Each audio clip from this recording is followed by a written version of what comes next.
Hey, welcome to the Pride of Detroit PODcast. PrideOfDetroit.com, Pride of Detroit on Twitter, Pride of Detroit on Facebook. You know where to find us. You know where to get us live right now on twitch.tv/Pride of Detroit, youtube.com/@Pride of Detroit, as we come to you and bring you more lovely Detroit Lions news here on a long, dreary offseason to come. I am Chris Perfett, the adequate host, at Chris Perfett on X, at Perfett on Blue Sky. You know where to find us. You know what we do. And today on this show, we've got more coaching news and insight to talk to about, as always. We're going to lay out some blueprints for what we believe the biggest needs for the off seasons are.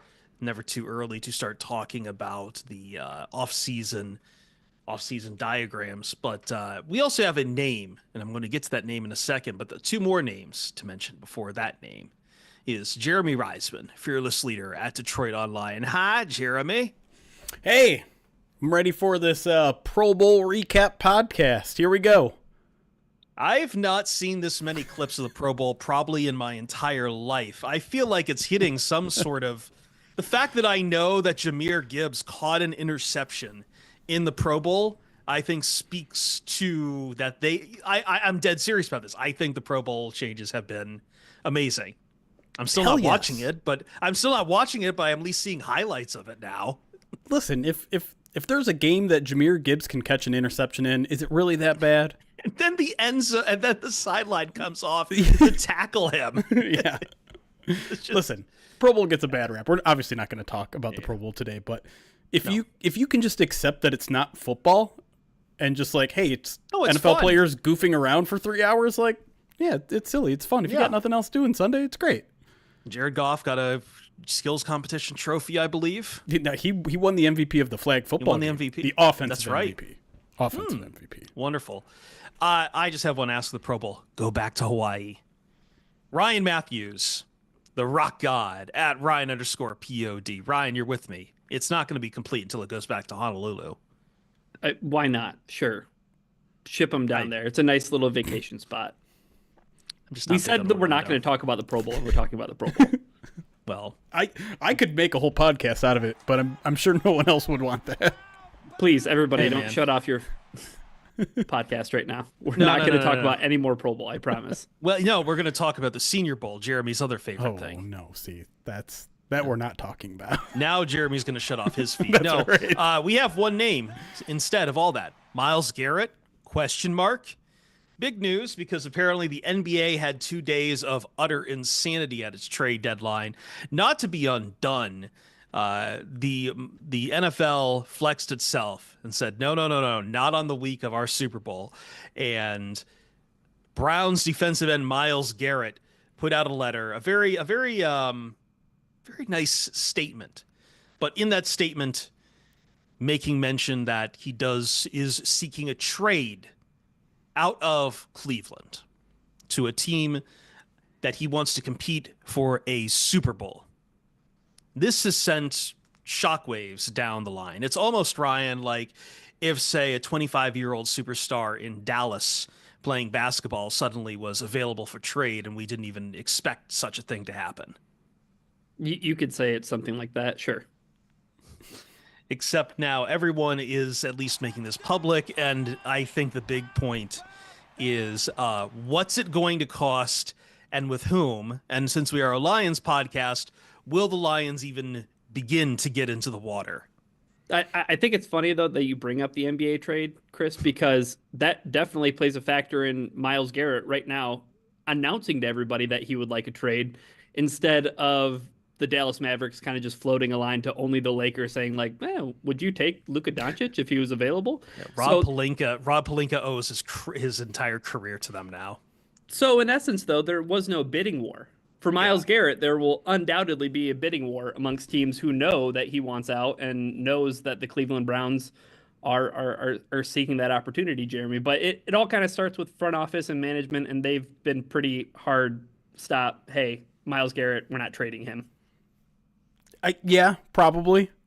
But this is one of the, like, I'm usually the straight line, like, guys, don't get your hopes up. That's not what this Lions team is about. It's not what Brad Holmes is about. He talks about, building for sustainability. He talks about building through the draft. He talks about, sometimes, how many times has he tried to sell us that an extension or a re-signing is a splash move instead of these exterior moves, because you don't know if they're going to be a culture fit. And, Dan Campbell's talked about the myth of being one player away, and how what happens if that one player gets injured and suddenly your big plans all go to waste. And so everything that they've said in the past have been like, no, this isn't the kind of move that they're going to make. But there is something that's at least a little bit alluring about this one. And I think one of the key parts about this entire thing is, what exactly does Myles Garrett want? Because in the statement, it's, I want to win a Super Bowl. I'm not trying to get into Canton. I'm trying to get a ring, right? Like, that's where his mindset is at. And if that's the case, and he doesn't need an extension to where he goes next, because that to me is the key. If he wants an extension, suddenly that complicates everything, because he's signed for 2 more years for the team that acquires him. It's like a $20 million cap hit this year, a $25 million cap hit next year. That's manageable. And it's short term enough where it's not going to completely devastate the Lions when, the big cap hits come in 2026, right? So you'll have 1 year of that overlap. And then after that, he could potentially be gone. And then you still have the cap space remaining to sign all those 2024 draft picks to new deals. And so if that's what's on the table, I'm at least picking up that phone and be like, okay, let me see what's happening here. The problem to me is what happens without those draft assets. Because those draft assets are not nothing. I understand they're late first round picks now, so they're not Aiden Hutchinson draft picks. They're not Penei Sewell draft picks. They're not even, Jamison Williams, Jahmyr Gibbs draft picks, right? They're lower level of talent. But when those costs are due for all these amazing draft picks that they have had through 4 years, the best way to manage your cap is to have guys on rookie deals that are very good. And so if you take those bolts out of Brad Holmes' chamber, what's this team going to look like 4 or 5 years down the line? I think that's kind of my main objection, Jeremy, is like, and I think I said as much on Blue Sky, is that I think if I'm going to portray or try to paint what Brad Holmes has done with this time so far with the Lions, it's been a very delicate balance of acquiring draft assets, using those draft assets to get your best talent, but also like structuring the contracts that come with it, and when you get those guys in such a way that you're not going to get backed up, or you're not suddenly going to have a dearth of talent or lean years or anything like, for the Rams, the years with them picks where you're just not getting the best talent out there to replenish, because you have to work what you're talking about. These favorable rookie contracts, you kind of need a constant influx of talent. You can't go too light or suddenly start missing like multiple first rounds. And trust me, Myles Garrett's going to cost you at least 2 first-round picks. Some people are starting to throw Jahmyr Gibbs in there, which is a complete non-starter. Like, don't even pick up the phone if they want anything of Jahmyr Gibbs. But you know what? That's kind of my point, Ryan. Is like you've worked out this delicate balance of contracts, who you have to pay, and I'm worried about upsetting that cart a bit if it came to getting Myles Garrett. I also think that for Lions fans, I think it's just we're kind of used to seeing a big name out there. And I think some fans, as they have been getting excitable about this, have forgotten that the Lions have Aiden Hutchinson. I know it's been a long time since we saw Aiden Hutchinson on the field now, but I mean, it would be great to have Myles Garrett plus Hutchinson, but I'm saying it's a luxury. It would be a luxury. I think something to also keep in mind too is you have a first-time defensive coordinator. And I'm neither advocating for or against it, but if the Lions were to make a move to get Myles Garrett, how much easier does that make Kelvin Shepherd's job? Right. Myles Garrett and Aiden Hutchinson is a recipe for disaster for opposing offenses. So, like, I mean, what what better way to kind of ease your first time defensive coordinator, Jeremy, into those shoes and into that role than getting him the best defensive player in football? Certainly in the top three. That's the other thing too, is when was the last time a player like this was available? Right? Like is it Khalil Mack? Yeah. It was Khalil Mack, yeah. But I don't know if Khalil Mack was at Myles Garrett's level.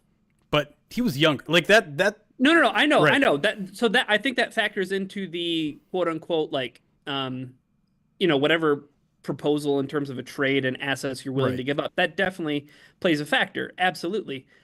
With that being said, I think Myles Garrett is a better football player than Khalil Mack. Yeah. Even Khalil Mack at 27 when the Bears got him, I think Myles Garrett is a bigger factor in both pass rush and in run defense. Yeah. Than Khalil Mack was. Not taking anything away from Khalil Mack, an incredible talent, but Myles Garrett is the whole package. He's everything. Yeah. It's a really fascinating situation, and I think that's why maybe I'm not at my normal of like, guys, this isn't going to happen. Yeah, this is weird for you because you're like even dipping your toe in the pool, and this is strange. I am a little bit weird. But here are the hiccups for me. One is I think he's going to want an extension. I mean, he's at an age where he could cash in huge, right? Like the last guy to cash in was one of the Bosas. I don't remember which one. He's at $35 million a year. Like Nick, yeah. Yeah. And if Myles Garrett, who probably should be at least a 2-time defensive player of the year, I know he's only one, is at 20 to 25, he deserves a raise, and he's probably going to expect one. If that happens, if that's what he's expecting, and that's made clear in the trade negotiations, I think I'm out at that point, because that's literally taking one of the contracts you could spend on one of your internal guys off the board, right? That you are no longer going to pay fill in the blank, one of these guys. And I understand Myles Garrett might be better than that guy, and maybe that means you let go of a guy like J-Mo or Sam Laporta or Jack Campbell, but that's a hard pill to swallow. That's a hard... When you've become this culture of we promote from within, we develop our own talent, we re-sign our own players, and then you go away from that for one player. I understand it's Defensive Player of the Year. I understand that might be worth straying from your overall strategy a little bit, but it's different, and it's something that we haven't seen Brad Holmes do. The other being, I'm not entirely sure this is ever going to happen, because how often this early in the offseason do we have a player come out and say, I want to trade? And the Browns have already drawn a hard line. They drew it last week at the Senior Bowl when reporters were asking me, said, someone came up to me, offered 2 first-round picks, I'm hanging up the phone. I'm not doing it. He is not on the trade block. They reiterated that again today. And we've seen examples of teams back down from that stance. We've seen examples of players back down from that stance. I would say the number of times the player eventually backs down is far greater than the team, and that's because the team mostly holds all the cards. They don't have to do anything if they don't want to, and that, the only card Garrett has to play is, okay, I won't play. And we've seen players do that, right? We've seen players sit into the season and teams not budge. Hassan Reddick. And so at this point, I'm of the belief he probably doesn't get traded anyways, but listen, it's February. We can enjoy these talks and fantasize and all that sort of stuff. And, sure. And yeah, I mean, there's no harm in it. And for once, I don't believe it's just reckless people throwing caution to the wind and saying, the salary cap isn't real, blah, blah, blah. Like, no, the Lions could make this work. They could. I do, again, think part of it is that, once again, the Lions pass rush, Ryan, ended the season where it kind of ended the season in 2023 as well, though. Like, I don't think Lions fans are as hungry for this if we had a whole year of Aiden Hutchinson, which does beg a great point as to, as you're starting to compare Myles Garrett and Aiden Hutchinson, like, that's still just, damn. I don't know. I would love to see the Lions make this work, but I also don't want to. I love the draft. I love seeing what you can get with those, even late round. Like last year, I still thought they did very well with the picks that they had. They did. And I think if the Lions move off those picks, it also it limits Brad Holmes' ability to maneuver, which is something he's done in, I mean, how many drafts now in a row? I mean, moving up for JMO, and then the year after that it was moving back and getting Gibbs, and then last year it was moving up to get Terry and Arnold and all the stuff he did in the back end. So it just limits his maneuverability on draft day, which I think is something he loves doing, and I think that it's something he wants to continue to do. I think the one last thing with Garrett for me is the point that Jeremy, you brought up in Brad Holmes in the in his exit kind of press conference, or end of the year press conference, I should say. But when he mentioned, you suffer a rash of injuries, and last year it wasn't the Lions just lost one guy, but I mean they did lose Aiden Hutchinson, but then it was 12 other guys, and I think if you get yourself in a position where you're limiting your ability to sign those guys that you did draft well into further extensions, then you start to lose some of the culture, right? You lose some of that edge that you have of a team who promotes and rewards from within, to a team who could potentially, if you do bring in Myles Garrett and it doesn't work, well, then some of those other foundational pieces start to crumble. I'm not saying that they absolutely fall apart, but there's some cracks in the foundation. And part of this too, Ryan, is that with so much turnover now in the coaching staff, culture has to kind of partially come from the players too.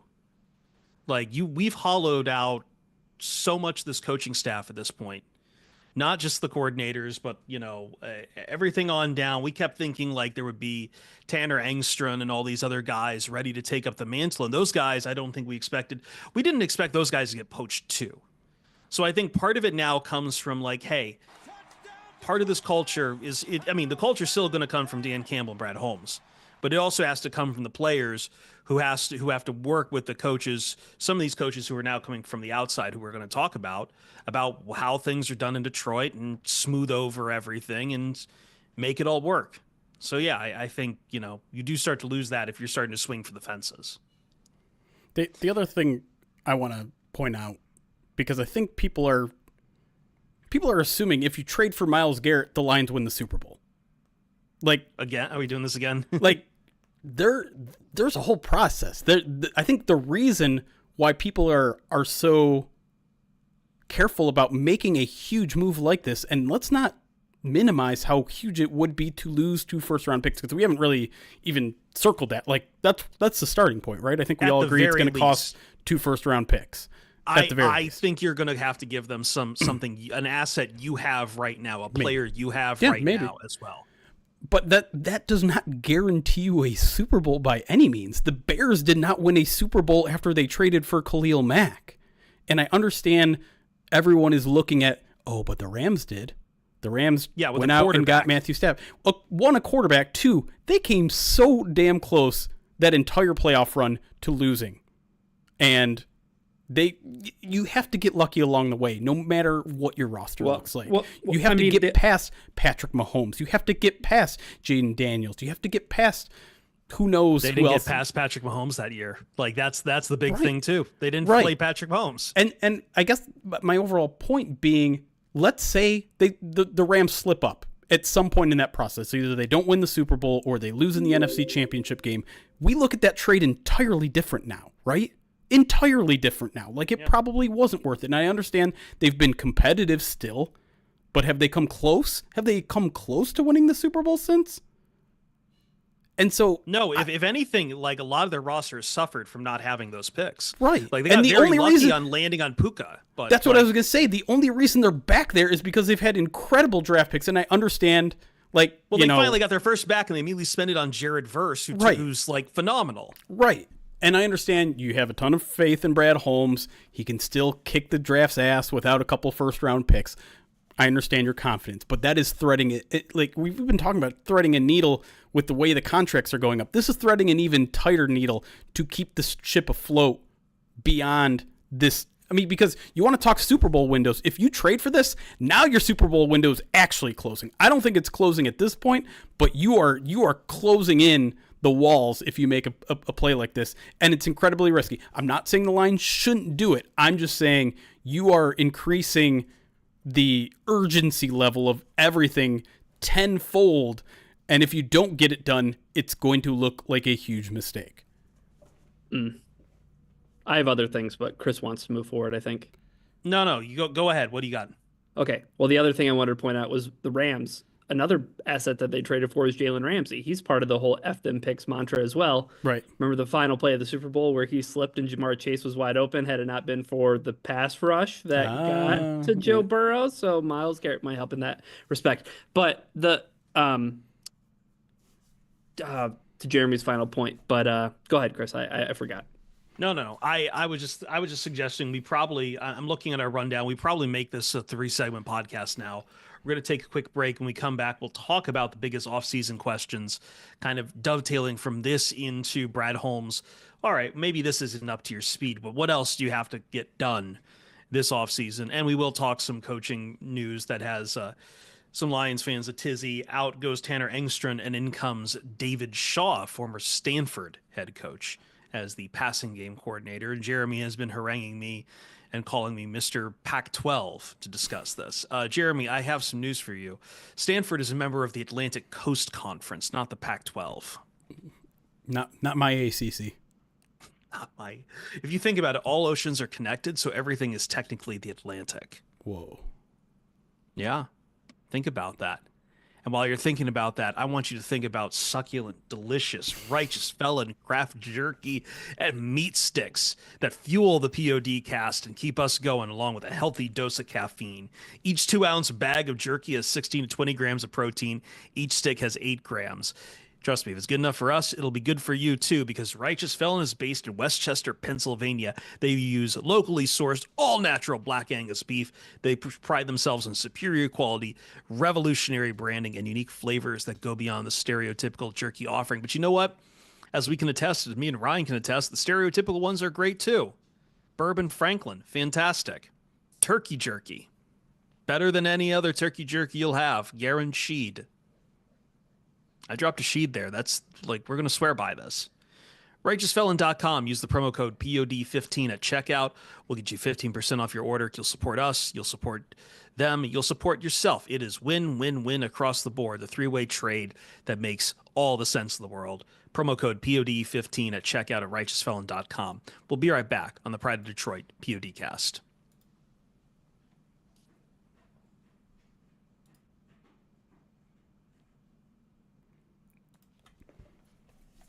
All right. What's up, everybody? Yeah, Succulents. I don't like that word either. I'm You don't like those? You don't like those little mini plants? No, I don't. Those are succulents. I'm aware. What's wrong with that? I just don't like the first syllable. That's tiny little desert flowers. You don't like those? No. All right, let me get to some alerts. A lot of you still want to talk Myles Garrett. We can answer maybe some of your questions about that and continue the discussion if you want. But let me get to the alerts. Lamans Builder with the follow. Lamans, I thought you've been following forever. What happened? Having a meal, a succulent Chinese meal. Stop it. No Decaf with a 47-month subscribe to the channel using that Twitch Prime. Thomas J. Hutchins also using the Prime. 24 months, says 2 years here, but many more with the pod. Yeah, how long does anyone remember when we started streaming on Twitch? I have no idea when we made that. It was like year 3 or 4 of the podcast. So you're telling me like 6 years ago-ish? Maybe. 6-7 years ago? That's a good question. I'm really trying to think. 2018? Maybe. I feel like I was back in Michigan, so it couldn't have been any earlier than 2018. So actually, yeah, that makes a lot of sense then, because like I remember, because when I first moved out here and we had to do radio free POD West from your place, right? Because of my internet situation, I think we were just doing it on Skype, which means we weren't streaming. Right. I did see Diana Rossini's tweet. And to be clear, she wasn't saying how much it's going to cost. She was regurgitating one front office member who said, I think it's going to take a first and a second, which is not that far off from two firsts. It could go in either direction, but that's one front office member's opinion. And to me, when you're this early in the process, you throw it out there, and now everyone is getting in that bidding war behind the scenes. I'd be surprised if it's anything less than 2 firsts. Yeah, personally. I think that's what that guy would like to pay for him. Right. I'm sure, but I'm sure if he was in position of having to trade away Myles Garrett, a first and a second would make the people in Cleveland insane. I mean, the fact of the matter is no one knows. The only team that knows are the Cleveland Browns. Yes. They're the only team right that now, knows they're not how much putting a price on it. Right. They're saying we're not even picking up the damn phone, which to me is maybe that's posturing. Maybe that's trying to get the cost up. But they've been pretty steadfast since really last year's trade deadline that they don't want to part ways. Now, if I'm the Cleveland Browns, I see this as a Matthew Stafford type of opportunity, right? Your franchise sucks. Your quarterback sucks. Your defense really need those picks to get a quarterback. You need a draft. If you have an opportunity to get a draft haul and hit the reset button, do it. Guy says he hates the first syllable in succulent and then says it like 3 times in a row right there, describing the Cleveland Browns. The Cleveland Browns are a succulent. Ew, gross. Emphasis No, on that's suck. for delicious. That's for something delicious, not for. All right, where was I? How Now Brown Cow, 22 months subscribed to the channel, says Desus Ex Machina, Jay Chuckles, the Deus. human Dr. Bronner's label, dilute, Dionardo DiTrapio, Mr. 240p because I like my Pinot Blurry. What is happening? Are you activating a Manchurian assassin or something? I don't know. I think someone just got like told that it's time to go like assassinate a world leader. Maybe. Dreskel, thank you for the 29 months. I was going to say 19, but that's 19 in a row. 29 total. McVay Rob, 26 months. Duck Lion, 25 months, says, I think I'm officially in off-season mode. It took a few weeks to extricate myself from that loss. Totally understand. Thano TV, by the way, I don't see Thano comment that often, but Thano has watched the stream 60 straight times. He's got a 60 stream streak, which Hell yeah. I don't even know how far back that takes us. It's got to be like close to like beginning of the season. Nah, it can't be that. I mean, maybe. That's crazy. With all the Madden sims and stuff. Yeah, because we're streaming 3 or 4 times a week during the season. Oh man. Now it's like once a week, and it feels like I'm never doing it at all. It's crazy. Yeah. Well, now I'm gonna kind of feel that a bit because usually I get a pregame off, and I was just like, I woke up from a nap, and it's like, oh hey, we're going. I'm like, okay. Yeah. So, Dr. Dunlap. Tiki Tuesday tomorrow. Nice. Always. Anyway, sorry. Go ahead, Dr. Dunlap. I got distracted by John slacking me. Dr. Dunlap, 28 months subscribed to the channel. Holy Sanny, thank you for the follow. Shift Team Los, thank you for the follow as well. Madi Too Hottie, 39 months, says Garrett or we riot. And Tom Cruise's dad, 19 months, saying, seeing as how 28 is probably too late to draft a top-tier defensive end, are there any free agent defensive ends you'd maybe like to see them bring in? Love you guys. I'll be straight honest. I have not looked at any free agent lists, so I don't know who's out there. I'll say this. If you're searching for free agency for a defensive end, you're not going to find a great one. No, you're not. Not many guys make it there. Nope. This is like tackles. We talk about tackles all the time. Hey, could we gonna go get an offensive tackle? Sure. Right. Why? Like, you find a good one in the market? No, you're not. No. You are not. It's kind of like a number 1 cornerback. True. I mean, they had to trade for one, right? Yeah. MNUFC, 45 months subscribed to the channel, and Rye is Beast over on YouTube with a $2 super chat. Says, how many 4th down attempts in the first Chicago-Detroit game? Yes. As many 4th downs as there are. Although some say David Shaw is kind of a coward. Maybe as pass game coordinator is going to tone down the craziness. I think the question I mostly have is David Shaw being a pass game coordinator. because every memory I have of Stanford during its height is I mean, it's Lions Christian as hell. McCaffrey. It's Lions as hell, but it is run the ball down your throat. Right. Run it some more. Run.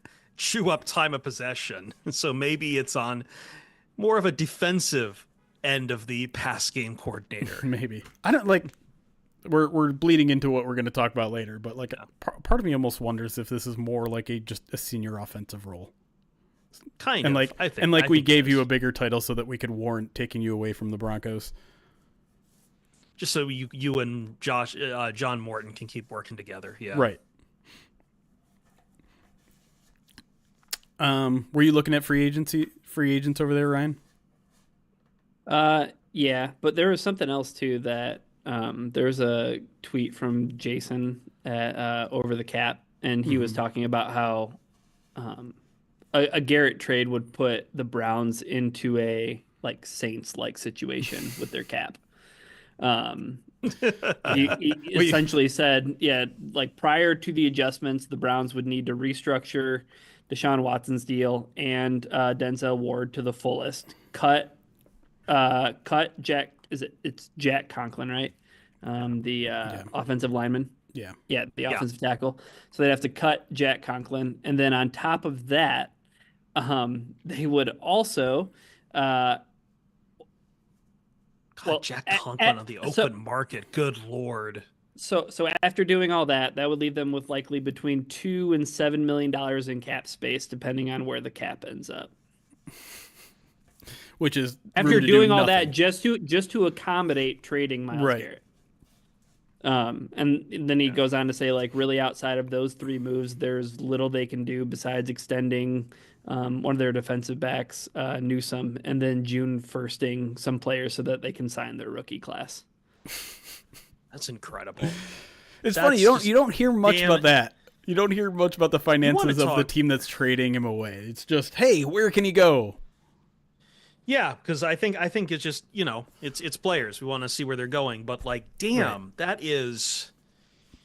But like, again, you want to talk about just like kind of what we're talking about with, what happens when you swing for the fences and misses. When you talk about someone like, say, the Cleveland Browns, who are basically going to watch an entire generation of a fantastic defense just completely evaporate because of, they swung for the fence on a quarterback in Deshaun Watson and looked like it was all good. Which, like, I don't think they would be fine if they had kept with Baker Mayfield. Who knows? I feel like that was kind of a toxic situation with Baker there. But I don't know. Like, apparently NFL guys need to really learn what a masseuse is supposed to do and not do. Jesus. So that's ultimately the high end of it. Right. A couple people asking about Zadarius Smith's contract. Yeah, so if you look at Over the Cap, I'll put it on screen here for a second. There are two kind of critical points in the offseason here. On the surface, this looks great. 1.5 million salary, and then your option bonus because he's due a 6.9 million option on the 7th day prior to the 2025 season. So that's one of the key dates. You could basically have him through training camp and then cut him before that option bonus kicks in. The problem is that there's a $2 million signing bonus, roster bonus, that kicks in a couple days before the start of the new year, or the third day of the league year.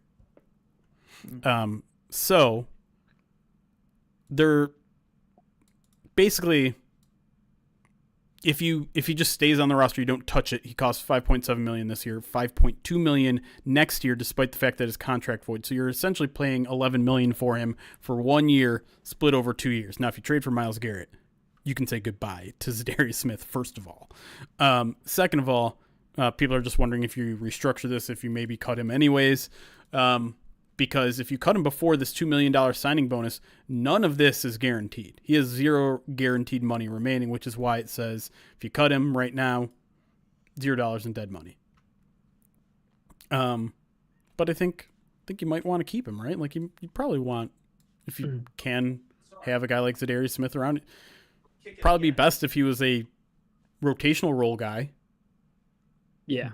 But well, so then my question would be, in Za'Darius's best interest because he's 33, right? Yep. Like, wouldn't you rather maybe get some kind of guarantee on the table for maybe a year or two, right? Like, because right now they're just at the point where I don't think it's any offense or it's any indictment on the player itself. Right. But it just doesn't make much sense for the Lions to keep him on his current deal, I think. Right. And I don't remember if I mentioned this with you guys or if I mentioned it with Eric. Go look at Za'Darius Smith's history with contract negotiations. It's not pretty. He has some skeletons in the closet there, and there's a reason why he was very excited to go against the Packers and the Vikings this year. Yeah. So I just wonder if it's better for all parties to just say, all right, look, if you want to be here, great. We want you here. However, we need to figure out something with this contract. And if that doesn't work for Za'Darius Smith, then okay. No harm, no foul. That's what I'm preparing. I'm trying to prepare people for. I'm not saying he thinks that way now. You know, it's obviously a different point of his career than when he was looking for an extension in his 20s. But he's a prideful guy, and it takes a lot to swallow your pride and say, yes, I'll take a pay cut. That's a hard pill to swallow. And I know from this side of the negotiating table, it's easy. It's like, oh, well, obviously you're not worth that much. But you have to go say that to that person. You have to say, sorry, we don't think you're worth $11 million. That is not an actual easy conversation to have. Yeah, there's a lot of people in this chat who are not going to accept a pay cut at their job. Right. And these are jobs. Like, we have to keep reminding people these are jobs. These are professionals. Like, all right, yeah. Well, yeah. I'm not saying the Lions shouldn't approach him and ask him. I'm just preparing, based on his history, that conversation may not go well. Who knows? All right. I think we're officially in the break. We've made it through all the alerts. We can talk about anything now, guys. What the fuck do the Mavericks do? Holy shit. What the fuck? What the fuck? I would like to take a pay cut to $6 million. Yeah, so would I. Yeah, I mean, it's with the amounts we're talking about, sure. Ryan, like, I know I woke up some friends in the middle of the night when that shit happened. I think I saw you get up, and it was just like, well, I think most people on the East Coast had the effect of like, hey, I'm just about ready to head down to bed. Let me check my phone one last time. Yeah. And Shams just kept you up. Well, everybody thought Shams had been hacked. Because it was that insane? Yeah. I mean, everybody, like even NBA insiders were like, there's no way. Like, Shams got hacked. We found out that his password was 123K Adams. Can I tell you a story about that night that's going to surprise both of you if you don't already know it? What's that? So I was out with Reno because I was filling in for his bowling team. Oh man. Okay. After bowling was done, it was like, I don't know, 8 o'clock or something. And he's like, hey, you want to come back to my place? We'll watch the Royal Rumble. Oh wow. Oh wow. What a great sell. And I said yes. Believe it or not. Who is this guy? Yeah. I watched a ladder match. A guy went through the ladder and then just stayed there because he was dead. I was talking NBA, and you decided to swerve it to wrestling. And then I watched the Royal Rumble where the streamer got speared, and some guy that isn't Kurt Angle did a lot of Kurt Angle like stuff. And then John Cena didn't win. Lost. Yeah. Yeah, and some guy that I couldn't tell you who he is won it. Good for him. So he's like related to Rock. Yeah, I heard tinfoil. Oh, sorry. There is no good end to the story. As I went home and I went to bed like 15 minutes before the news broke, and I woke up and saw like, this isn't a fake tweet. Like that was the first notification that was on my phone. I'm like, what is going on? And so I open it up at in the middle of the morning when I wake up. I'm like, oh. I thought that was all set up for you to say I was with Reno in his darkest moment. I wasn't. That's the irony of it. I missed what would have been his darkest moment, but I didn't want to stay up and watch the Wings game that started. I have a lot of friends in Texas, and this might have been their darkest moment. This is like a fandom apocalypse kind of scenario. Well, there was the video of the fans bringing the coffin to the arena the next day. Yeah. Jorge, I heard a tinfoil hat stuff. The Mavs ownership is basically sabotaging the franchise to move them to Vegas. So number one, yeah, it's no longer Mark Cuban running the Mavs now. It's Adelson, I think, has majority. If you think Luka Doncic would have got traded on Mark Cuban's watch, you're insane. No. How do you think he's feeling right now? They've tried really hard to make this about that Luka was a problem. His fitness was a problem, and they didn't feel like giving him the supermax. It's beyond fucking cope. I love that they went out and said, you know what, we want Anthony Davis because defense wins championships. And then they gave up 90 points to the Cleveland Cavaliers in the first half the next night. I guess that proves they need him. But like, no, I don't think... They're not, I understand the appeal of Vegas, Jorge, but like they're not abandoning the 4th largest market in the United States for the 40th largest market. Yeah, also, like it's a cheat code to have a professional sports team with a salary cap in Dallas because you can avoid state tax. Like that's, I mean, that's part of the calculus there. That's why the Mavericks have been like historically good. I do know the owner wants to keeps hoping for legalized gambling in Texas because he wants to turn the Mavericks arena into a hybrid arena / casino, but you're not moving the Mavericks out of Dallas for that. No,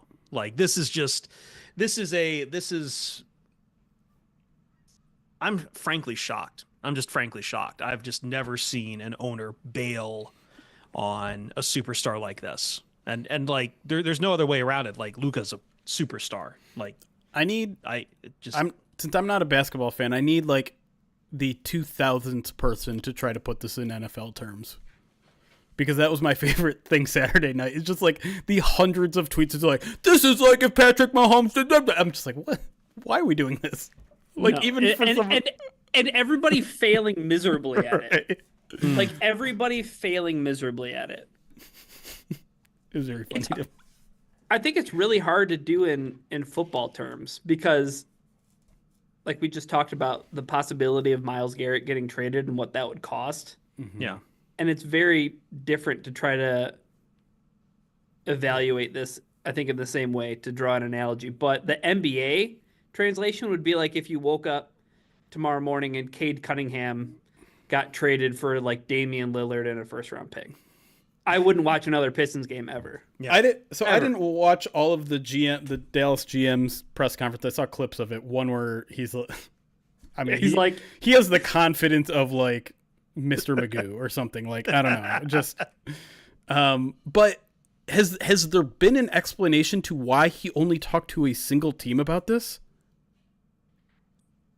Apparently, teams didn't even know Luka was available. That's what I'm saying. This and Rob Pelinka's. The only thing I can think of is that they thought that the Lakers had the capital and that they clearly wanted Anthony Davis, which is if you're concerned about the conditioning of Luka Doncic, you're going after Anthony. I understand Anthony Davis has been playing at a very high level, but Ryan, he misses a lot of time too. He's just known for being hurt all the time. He's nicknamed Street Clothes, and he's 31.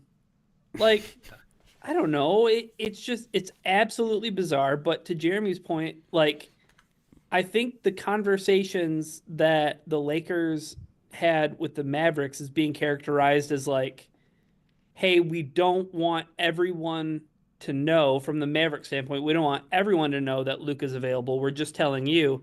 And the Lakers GM being okay, well, this is the best of all world's. Right. That's great news for me. I don't have to negotiate against anybody. I'm surprised Rob Pelinka didn't think, wait a minute, is someone trying to trying to. Is this the same people that were Caleb Williams, catfishing? yeah. Catfishing? No, I thought he was like, it's the Caleb same fucking Williams? kids as the Caleb Williams thing. That's what I'm saying. It's like you're not the GM. You're trying to punk me. Like Rob Pelinka, I'll tell you from the people I have to work with, a lot of Lakers fans, not a single goddamn one of them likes Rob Pelinka or thinks he's a good GM. Like somehow this fell into his lap. Well, so the other thing I read too was that apparently the GM for the Mavs, Nico Harrison, which there's one other funny story if you guys haven't heard that about his time at Nike when he totally botched Steph Curry's presentation back in 2013.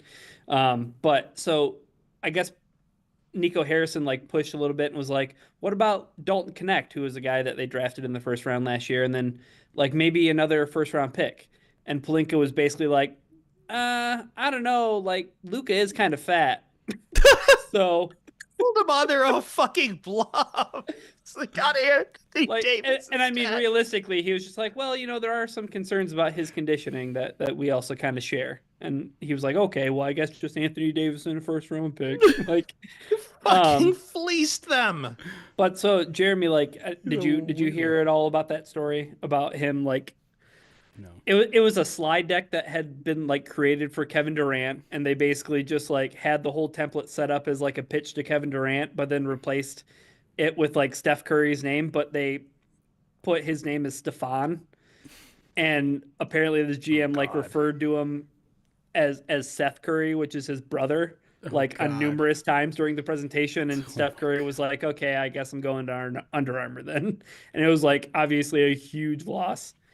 Because that's the other thing about the NBA that's crazy is shoe deals matter, more so almost than contracts. Your allegiance to different shoe brand, that's just a whole world that that can't exist in the NFL. It reminds me of a company that I'm very close with that dropped the ball with a certain entity that I'll talk about off air sometime. You guys might already know the story. I don't know. We don't need to talk about it. I'm definitely not going to talk about it on the show. Yeah, right. But yeah, that's funny. That's crazy. It's the biggest trade in NBA history, except for all the old heads on Twitter. Well, Kareem Abdul-Jabbar. It's okay. I was just kind of shocked. I turned on ESPN and I immediately got Kendrick Perkins defending the Mavericks, talking about how they're tired of him being, that this is that this is on Luka. You're not being available and your conditioning. It's dude, shut up. Dude, we're talking about a player. Fantastic. We're talking about a player on any given night will suddenly just put up 70 points in a game. Yeah. Even Chris can't get behind being the contrarian. The contrarian here. Yeah. You're fucking kidding me. But one of my favorite tweets from the night was I think it might have been quote tweeting that Kendrick Perkins bit that he was doing, and somebody saying somewhere Zion is laughing with chip crumbs all over his belly, that somebody else is being pointed out as being the unconditioned blob on their roster. And James Harden's just ain't about me. And then all the players that are suddenly healthy, the day after, oh, Joel Embiid is on court doing work for the first time in a while because everybody's oh, I can get traded. You list guest? Did you didn't redeem one? Did you come back? I don't see it. Oh, people are just oh, they don't want to listen to NBA talk. I'm sorry, this is what annihilated sports right before Myles Garrett news hit today.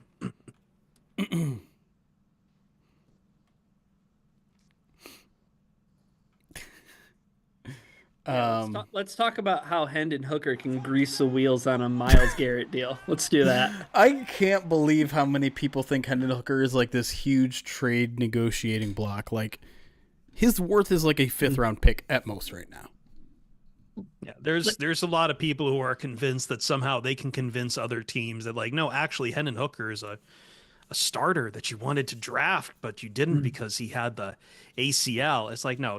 People know what Hendon Hooker is. If he balls out in the preseason, maybe, but he didn't last year. He hasn't done anything here.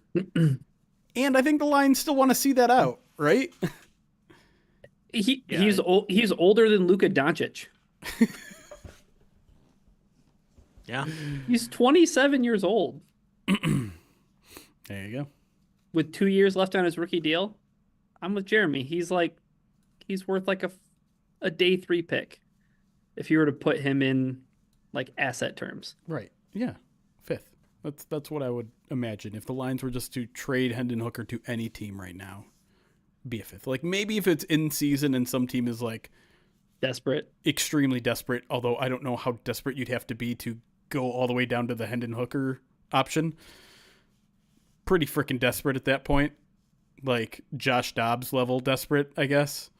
Ooh, ouch. But what did they trade for Josh Dobbs? Like a 6th? The Pasternak? Vikings? Something like that, yeah. I forgot that nickname. I love it. Luxables Inc. for the 25 months. Subscribe to the channel. And Jack Churchill, 6 months. 6 months already? Dang right.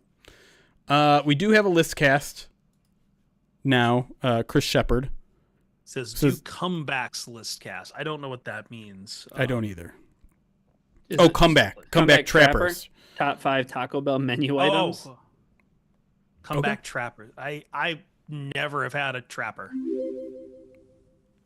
What? What? There's someone in the chat named Comeback Trapper. Whose whose list cast is top 5 Taco Bell menu items. Are we doing a Three Stooges bit right now? No, I That's literally not Three Stooges. I'm skagged. Sorry. Abbott and the menu Costello. here because they. Can I just say You're like so old, dude. their menu has gotten kind of. Boring. You know what? I'm going to make my own rules and say any historic Taco Bell item is game for this list cast. Okay.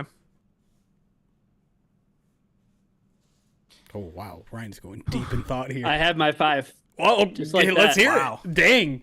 Where do you want me to start? 5? 5. Go 5 to 1. All right, 5 cheesy gordita crunch. Okay, solid starting one. Yep. 4, we're gonna go with the caramel apple empanada. RGA was like, that better be on your list. It was definitely on mine before he said it, and it is certainly on mine still. Yeah, I lied. That's 3. Okay. Spoiler alert: caramel apple empanada moved up to 3. Number 4. I'm gonna need some paper here. Cheesy fiesta potatoes Fuck yes. are number 4. Okay. So we have cheesy gordita crunch, cheesy fiesta potatoes, caramel apple empanada. Number 2, the chicken nuggets. Wow. Wow. They're already gone, I hear. No, really? I think they are. I've never got them.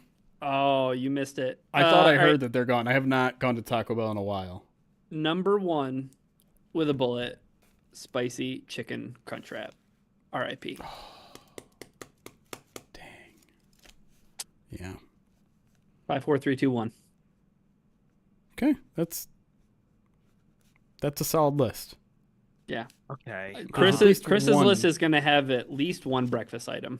It is. Yes. Yes. I'm just. Oh, right. Okay. I think I'm ready to go here. Okay. Number 5, and I have to put this on here because I was able to execute the most insane fantasy football trade of all time with one of these, and that is the Baja Blast. For those who don't know, I am in a league where third place gets to determine the punishment for last place. I finished 4th. Someone helped engineer something that second place traded for third. So third place got $50 instead of the punishment. And then that person then traded me the punishment for a Baja Blast. And I may have just come up with a punishment that is cruel and unusual in ways that is, if it ever came out into the public, might actually get me put on a watch list. So Baja Blast, number 5. Number 5. All right, number Okay. 4. Number 4, the cheesy fiesta potatoes. You're absolutely right. Those are awesome. Those are fantastic. I Good would stuff. fiend for them all the time. Number 3, the grilled cheese burrito. I never had that, but It's pretty respect it. good. It's pretty good. Like it's probably the best thing on the menu that doesn't have steak in it or something like that. Number 2, and this is the value menu king, the chicken enchilada burritos. You get like 2 or 3 of them and house them. They got great macros to them as well. Those will sustain me. And I don't even know if it's health kick. It's just it's a very high protein option on there. Yeah. And then number 1 is probably the AM Crunch Wrap. Ideally with either sausage or steak, but out here they had a California version that had bacon and guacamole in it. Okay. Rest in peace, their breakfast. I mean, it's still out there at some places. Just not around me. Funny enough, at least there is a similarity between Chris and I. The Crunch Wrap reigns supreme. I've actually never had a normal Crunch Wrap. I'm not big on their beef, so it needs to, like, usually if I'm going to Taco Bell, I'm getting something with either steak or chicken. Me neither. The Cantina That's why I chicken said was pretty spicy good. chicken. Yeah. Yeah. You used to be able to, I think you still can get you the Cantina substitute? chicken. Yep. Okay. The Cantina chicken's still on the menu. I was They have. really I gonna just check. checked their menu. Apparently, there's like these steak cheesy dipping burritos that I should probably try tonight. Where's the Comeback box on Trapper. this damn thing? I'm pro Dorito shell taco. I'm pro. Oh, there we go. I'm not big on any of the tacos. Like, I know it's called Taco Bell, but their tacos are not the strongest thing for me. I'm a burrito fiend. I'm just messing around. All right, forget. All right. I got 2 different items that weren't said by either of you, but they're Okay. my 5 and my 4. My number 5 is the 5-layer burrito, which Not bad. Not bad. it's like it's great value. It makes me feel terrible after, but it's heavenly when I'm eating it. Yeah. It's a lunch pail meal. Yes. Yeah. 2 or 4 is the double decker taco. R.I.P. Oh, they don't have it anymore? No, I don't think so. Oh, okay. I'll I don't say think I've this, ever had it. because a lot of people are throwing all the potato stuff out there. You both had potato. I don't get the excitement about the potato stuff. The soft taco potato, the potato burrito that they had. Actually, I kind of enjoyed it was like a beef and potato. it's probably burrito the for a while, best. but- Like, if you are a don't know. vegetarian, it's probably the best fast food option you can have. 3 is a caramel apple empanada.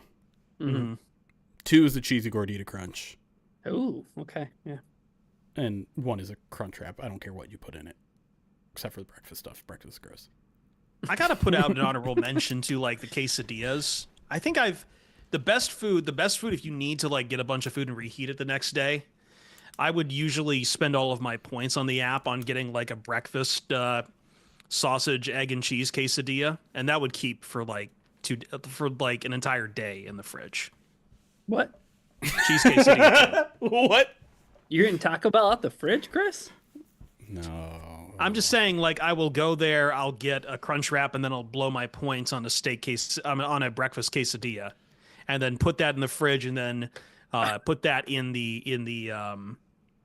oven. I'm glad that you said what came after blow was my points and not I get Taco Bell and go home and blow. Blow chunks out of both ends. And then it's back to that food from the Anyway. fridge. I'll occasionally eat like a Taco Bell burrito out of the fridge and just not reheat it, but that's like, I don't feel good about myself when I It's do like that. eating a solid sad. thing, no. But I think eating any Taco Bell leftovers But is pretty sad. quesadillas are the easiest, like the thing I have had the most luck with getting to work again. Like, I don't think I would trust any other piece of their menu trying to reheat it. The quesadillas can reheat. I'm experiencing enough shame in the drive-through picking it up that like I have zero shame for that. I I live eat alone. it, Ruby but doesn't give me any shame. I eat it so fast though. Like I'm just like Doesn't even make it home. da, da, da, da, da, da, done. I And then I just sit with that guilt. I'm not trying to yuck anyone's yum, but I will never order a quesadilla anywhere. I used to be big on the quesadillas. I get it. Like the steak quesadillas, and someone mentioned that in chat. Like I get it. No. It's too much cheese and not enough everything else. Okay, we're just doing the mozzarella stick thing again. No, I mean, kind of, I guess, but Yeah. it's It's grilled Sometimes cheese. people It's just fine. Okay. I will say that's And why I didn't care that's for I got the grilled cheese burrito and I was like, this is too much. Like, I just want the burrito inside. I don't want all this extra cheese they put on the outside. which is a small layer of cheese on top. It's fine. I think what I like is they have some like Dorito chips in there or something is too. So there's some crunch inside. Maybe I just got more cheese than they're putting on Yeah, your maybe. burritos out there. But like If I could it was like yeah. encased in cheese, and I was like, this is too much. If I could have potentially gotten one of those with like steak in it instead, I think that would have been like the go-to burrito for me. But yeah, I'll probably try some of these. I know we kind of have our habits of going for Taco Bell after. I should probably try to get these dipper ones. Can we keep these? I'm surprised Taco Bell hasn't tried their luck at birria. That's like the big thing Right. now. That's a good point. Probably Like, probably fucking- something we can expect in Q3. Fucking like, Pollo Loco. For those who don't know Pollo Loco, that is like, in LA, that is like the grilled chicken place. But like even them, for all their huge chicken menu, they stocked up on beef birria. I mean, I don't know. Does that happen like- at Taco Bell? I feel like it's too Like how much saying Q3 bothered you. much. Sales call meeting. I hated it. No, they have the dipping. They have these dipping burritos, MJ Kimball. And I know they did a dipping taco. They have dipping burritos on the menu right now, but it's not the same as birria. Pollo Loco is fantastic. I do not eat there as much as I should. PK, no, I don't think there's a spot on the Pride of Detroit website for these rankings. As much as we'd love that to be a thing. I mean, it might be if we're bringing back scraps. Might be part of a separate podcast. I mean, I published an episode this past week. Oh, I didn't even know we had a scraps eps. Yes, Scraps we did. came back. Good. Yes, I told you it would. You did. I think I announced it on Twitter, but that was about it. Or X and Blue Sky. But yeah. Oh, about Frankie Louvu. I also got distracted, I think, from doing too much of it because that was also the day that where I was trying to put the tempered glass panel back on my PC and it tapped my tile floor. Uh-oh.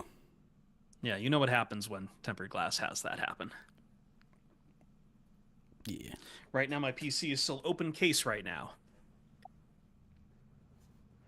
Better ventilated that way. It is. what I hear. My processor is down another 5 degrees centigrade. I've got a mesh kit, but it's kind of a DIY, so I've got to like measure and cut some stuff later. So Devo, Second thank you for the segment? follow by. Yeah, I think if we're doing 3 segments, we should probably get yeah, back into it. we'll take a break here. 1 second before we start. I need to go grab something. Hold on. Okay. Plus, I'm like insanely hungry now, so I know now I'm due. I'm just like, well, I haven't been to Taco Bell in a while. What's food? But now the $5 box is a $6 box. Actually, they've added a thing to it. Now it's more food, and I don't want more food. Wait, where is swap? Oh, where? What box can I get a frickin' Crunchwrap in now? Oh, build your own. That's what I want. $6.79. Here we go, boo-boo. Make me pay another $1.80. What do you think you are, McDonald's, raising the breakfast sandwich price from $1 to $2?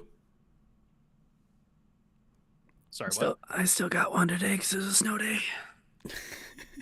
Which one? When you get the cheap McDonald's breakfast one, do you go for? Because it depends on the day for me. Do I go for the one that I like the most, or do I go for the one that I know is the best value? Are we talking McDonald's breakfast now? Yep. Yeah, but so that really boils down to I think 2 sandwiches for me, Jeremy. Yep. Same. Yeah. One of those is the sausage, egg, and cheese McMuffin, Correct. Yep, because you get a twofer. Yep.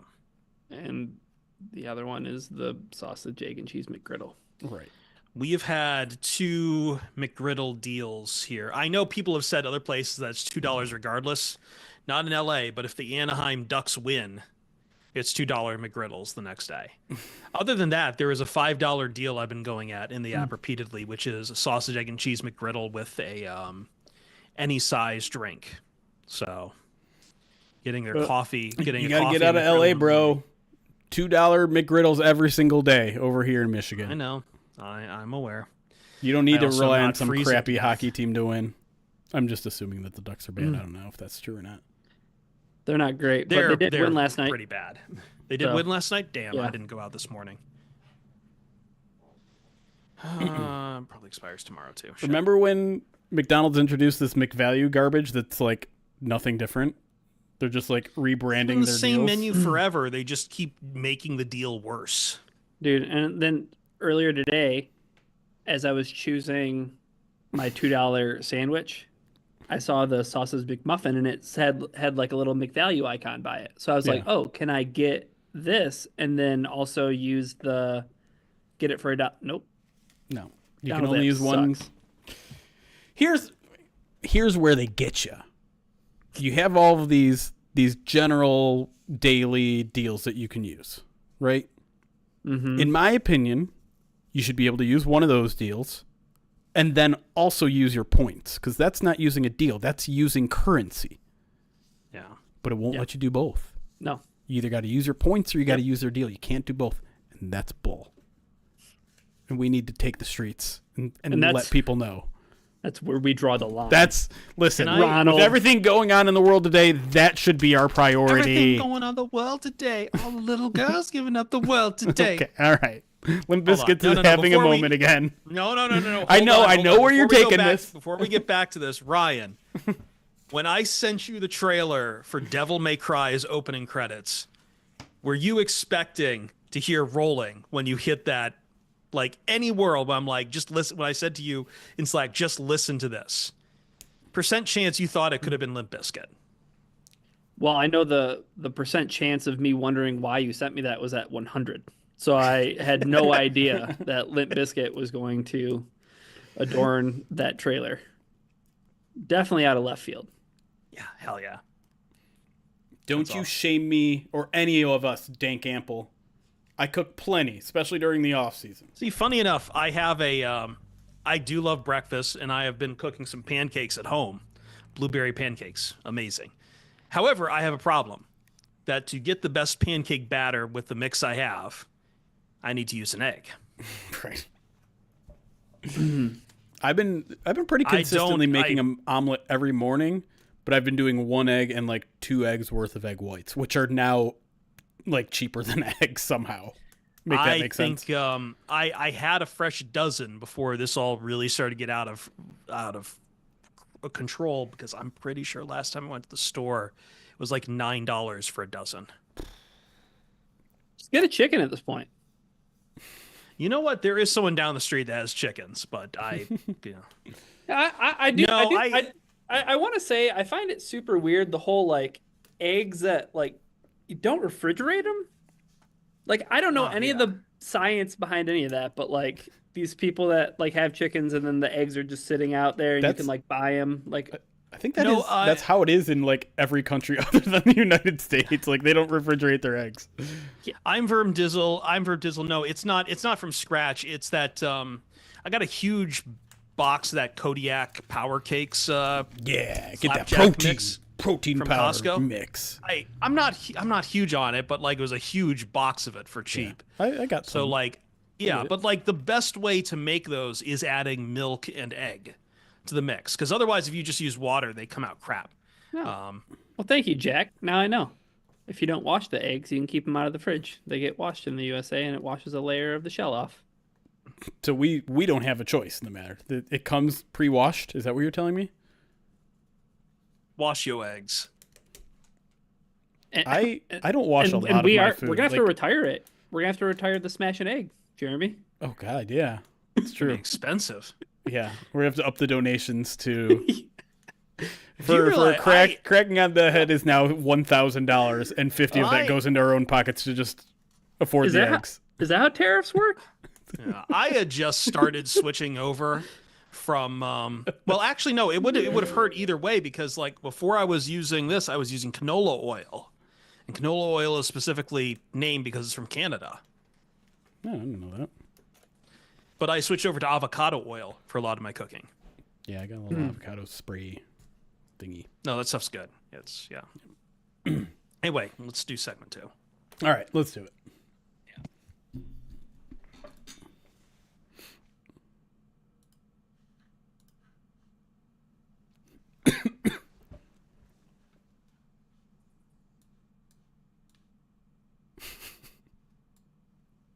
Sorry, John. No, I'm pretty sure. John, isn't your whole country about buying Canadian? It means you're going to have to break off from us and run a BC Lions blog. Yeah.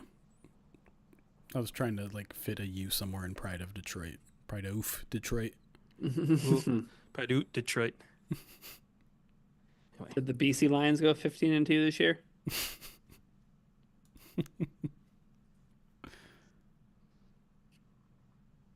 Can't be doing any worse than the Vancouver Canucks. Okay, sorry.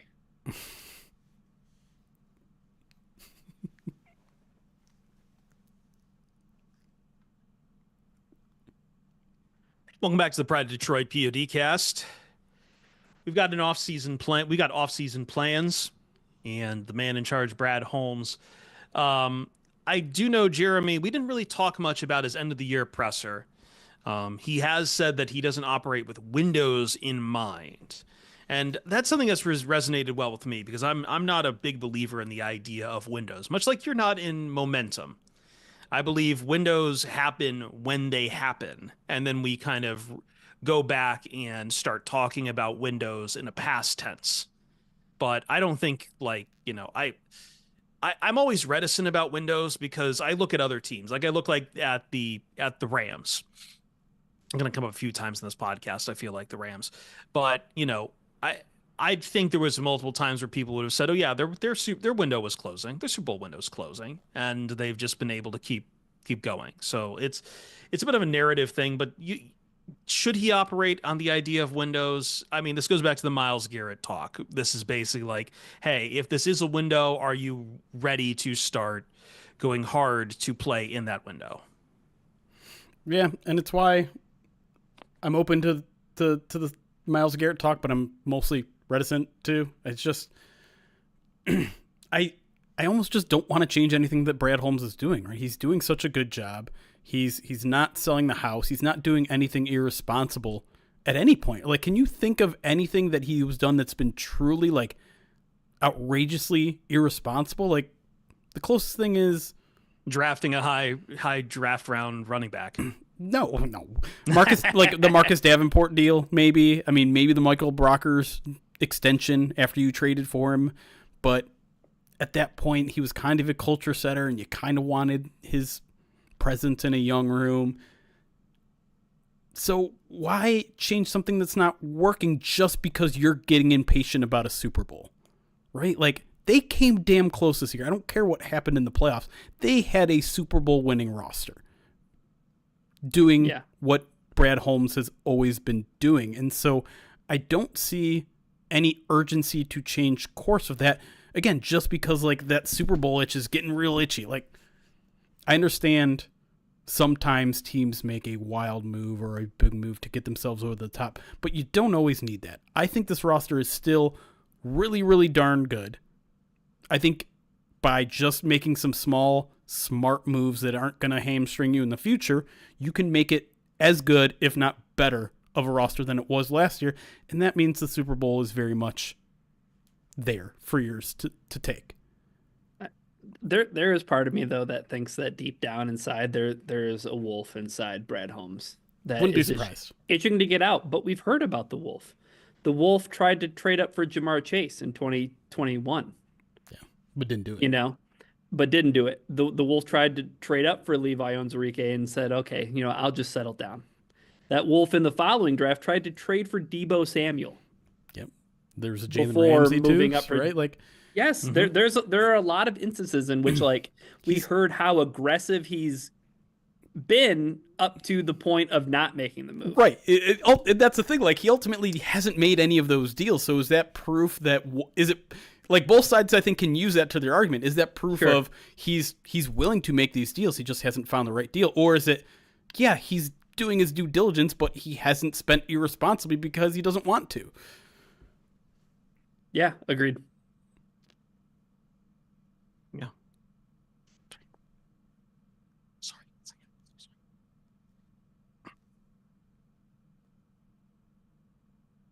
All right. So what would you say right now is probably the biggest need for the offseason? If you're Brad Holmes, where first place you're starting, understanding that of course you got to wait for the new year for the the NFL New Year, the most important one, not the Lunar New Year, not the Solar New Year, the NFL New Year. That's when the year of the snake truly begins, is in March.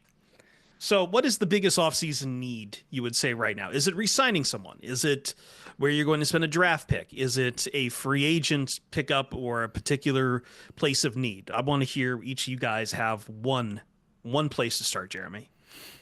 I'm going to cheat and just say defensive line, because there's a lot of question marks about the future there. You're going to re-sign Nate Hutchinson this year, almost certainly. So that's one domino down. We don't know when Ali McNeil's going to be ready. Could be by week 1. It might not be until a month into the season. After that, you only got questions, right? You don't know if Levi's coming back this year. Josh Paschal's on the final year of his deal. DJ Reader's on the final year of his deal. What else you got there?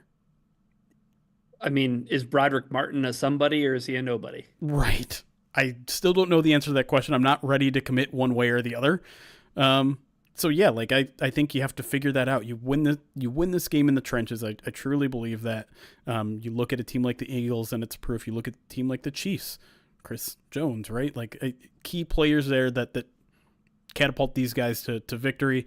So, that was, they made a bunch of half measures last year, and they weren't bad moves necessarily, but injuries caught up to them. They just didn't have any more answers to go. And so I think that's one of those positions. We've seen Brad Holmes attack cornerback hard in one offseason. We've seen him attack wide receiver hard in an offseason. I feel like the defensive line could be in for one of those transformative offseasons where he's going to try to hit it hard. And it's not for lack of trying, too. I should make that clear, right? He has drafted a lot of defensive linemen since he's gotten here. And kind of just to varying success. You hit on Aleem, you hit on Aiden. You were okay with Josh. Levi was kind of out of your control. James Houston, up and down there. But keep going to the well. Don't give up. Keep hitting that well, because you can never have enough. Yeah, my well's on the other side of the on the other side of the line. It's guard. I think guard is just so uber important for this team being as good offensively as they were a year ago. I think it's absolutely key. Right now, I think you have a hole.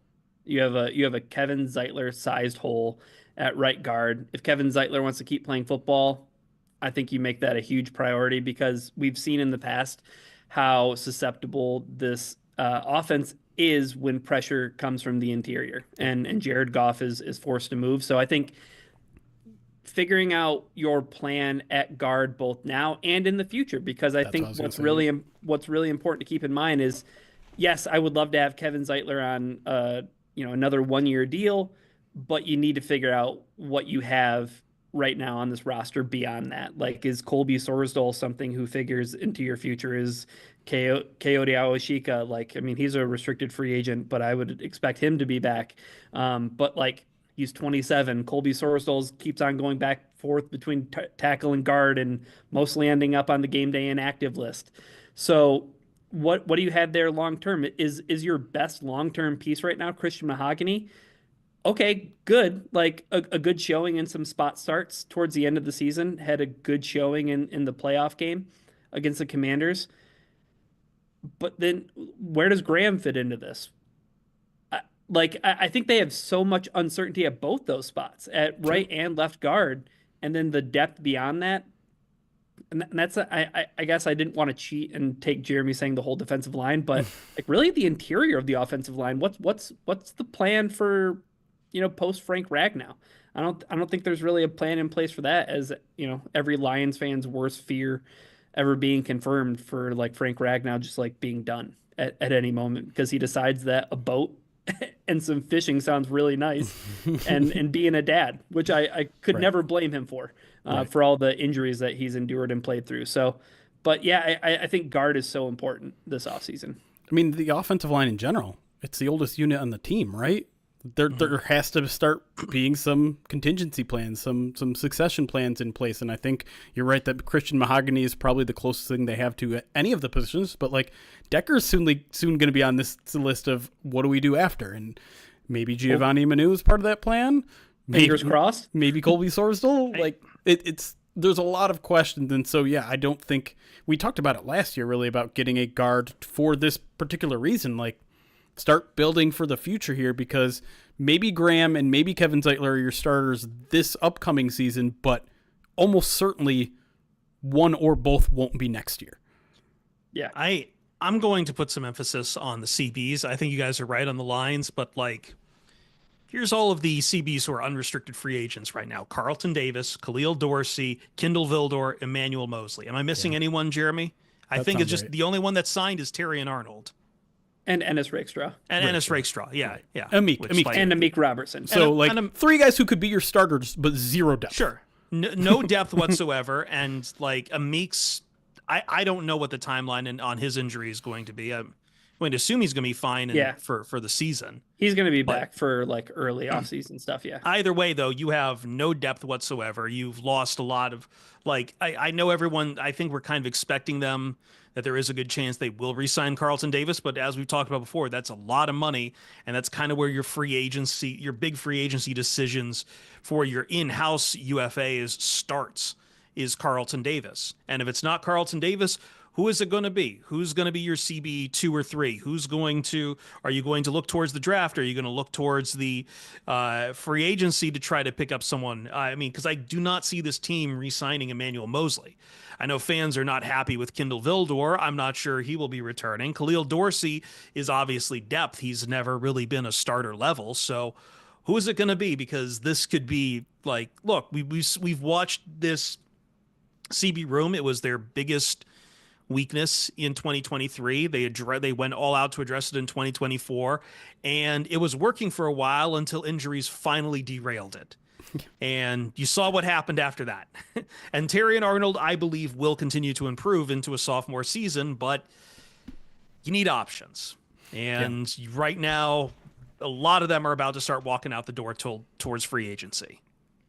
It's crazy because last year it felt like they overdid it even, right? Like they go out and bring Emmanuel Mosley back. They go get Carlton Davis. They get Amik Robertson, and people are like, you got Carlton Davis and Amik? Like, those are two guys that are starters. Like, why'd you overdo it? And they even had to go to Amik and be like, hey, is this okay? He's like, oh, dude, that's fine. I'm gonna ball out anyways and win myself a starting job. And lo and behold, he does. But they do all these things, and by the end of the season, we're almost right back to where they were in the NFC Championship game, where like they were on the verge of having to start Kindle Vildor again. And in fact, in the playoff game, they had to play someone named Stanley Thomas Oliver. Like, it got terrible at the end of the year, and that just shows how important depth is, particularly at that position, because injuries at corner are not something new to this team. And if you bring back someone like Carlton Davis, who seems to miss at least 5 snaps a game for just something randomly that happens in the game, you're going to need depth. And so I wouldn't be surprised to see at least 2 or 3 of those guys back next year. But I think maybe even the bigger question is, who is your CB1? Is Terrion Arnold ready to be your CB1?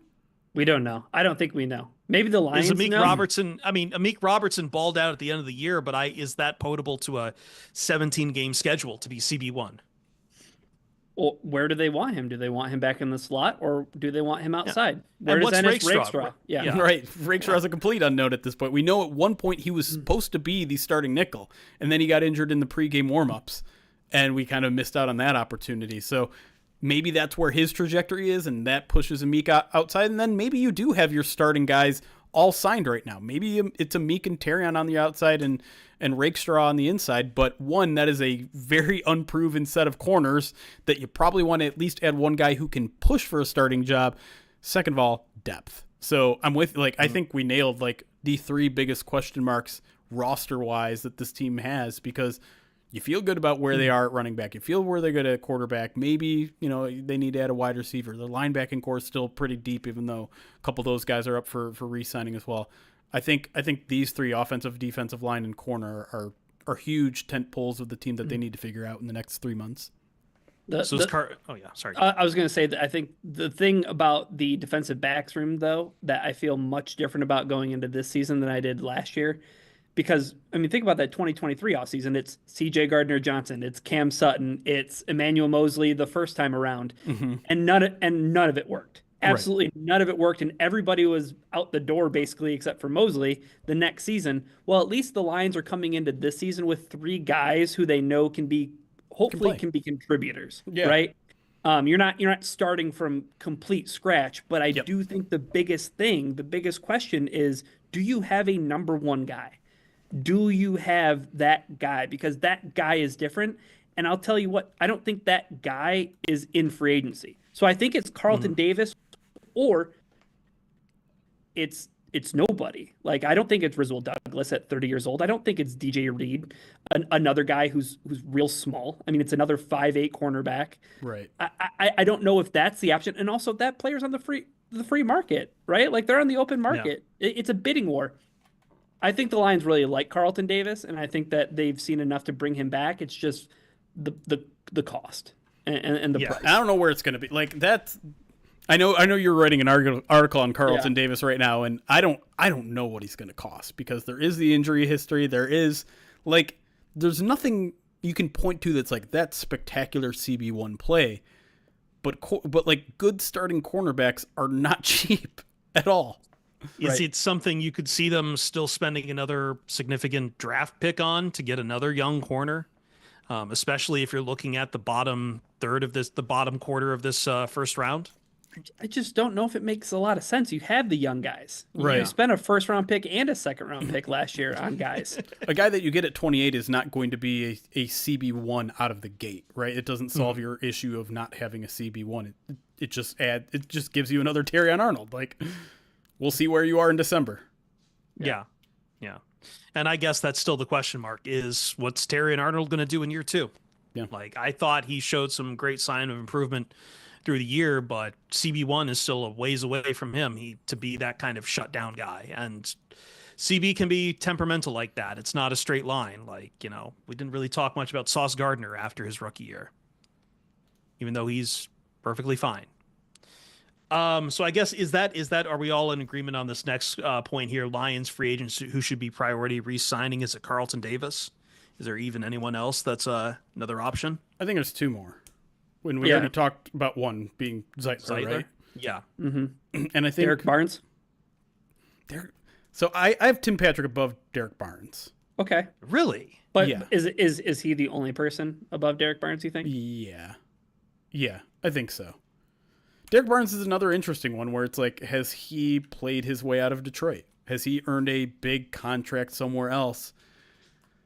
I don't know. Yeah. Because, again, like, there's he's certainly made cheaper because of the injury. If you want to look at the positive of all these dumb injuries that the Lions had to endure, is like, now they're going to come cheaper. But would the Jets love to sign him? Maybe. I mean, that's another thing that you have to consider with all these Lions free agents, is now there are 2 coaches who know them front to back and trust them probably on a pretty high level.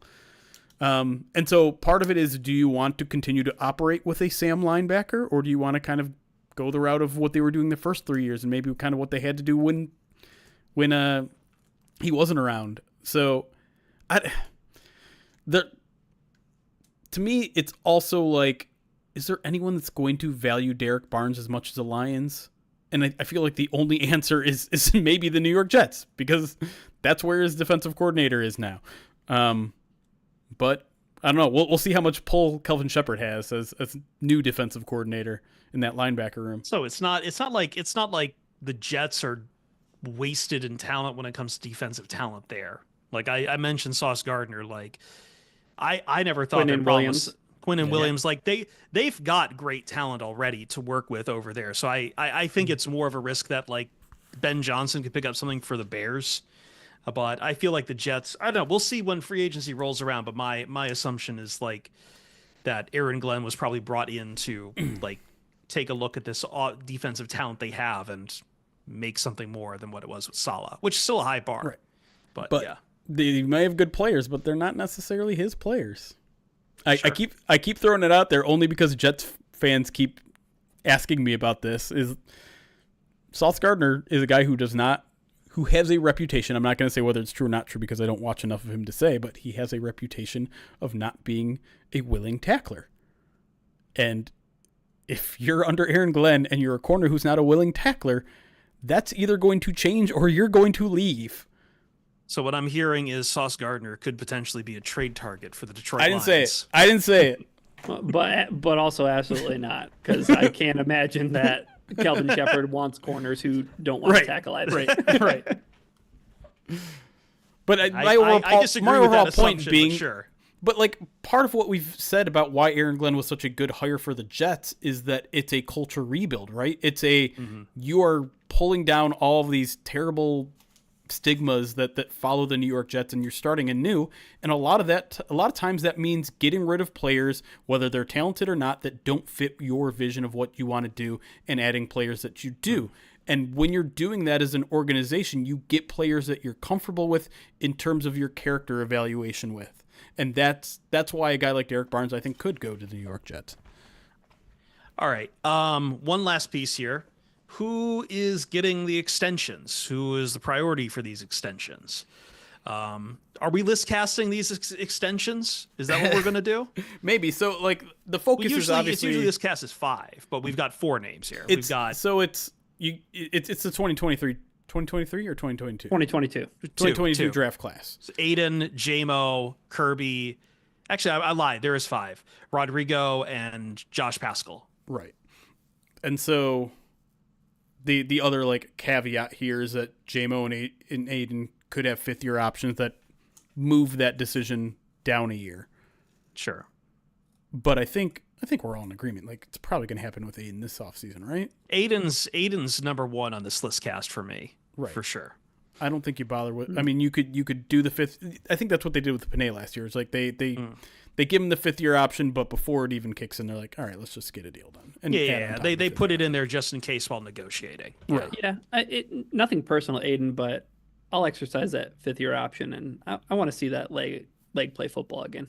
Oh, are you kicking it to 2026? Or are you like mid-season or training camp? We can do the Aleem McNeil thing. Okay, so mid-season, or was he right before the season? I don't even remember. No, he was middle of the season. He was mid-season. Okay. You could like even week back it 4 or 5. You could back it up. You could make it as early as David Montgomery. I just want to see the leg play football. Okay. The leg. So is JMO? How would you go with the rest of this? JMO's we could have a whole podcast about JMO. Oh boy. Because I think the first question is 5th-year option, yes or no. And it's not cheap. Remember that. And it's all guaranteed. Remember that. So you can't like trade it away like they did with Eric Ebron. They activated his 5th-year option and then traded him away, and none of that contract stayed with Detroit. You can't do that anymore. It's fully guaranteed. So I think maybe you still do it anyways, just to buy you the time to make this decision, because I don't think the Lions are in a position to extend him this offseason, right? I think we can all agree we need a little more time, comfortability, maybe an entire season where he doesn't get suspended. Yeah. It would be nice. It would be really nice. Yeah. But I also feel like at the level he's playing at, too, a lot of the questions I had were almost completely gone by the end of the year about a lot of his play. Like, I mean, he's working in tandem with St. Brown, like doing more than just being the go route merchant that we were talking about, that I think a lot of people had pegged him to be in this offense. I think a lot of that's going to hinge upon whatever the scheme is with John Morton coming up. Sure. But I still see JMO as a willing and heavy contributor, Ryan. Like, I don't have a ton of questions. If your scheme doesn't fit Jameson Williams, then your scheme's bad.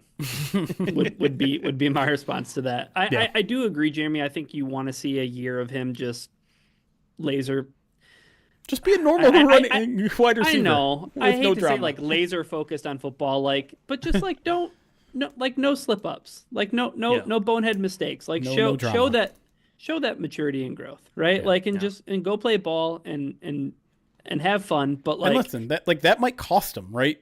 If he balls out, suddenly his price tag goes up, and it's a whole different discussion. But as far as skill position players go, like, he's the most unicorn of any of them outside of maybe Jameer.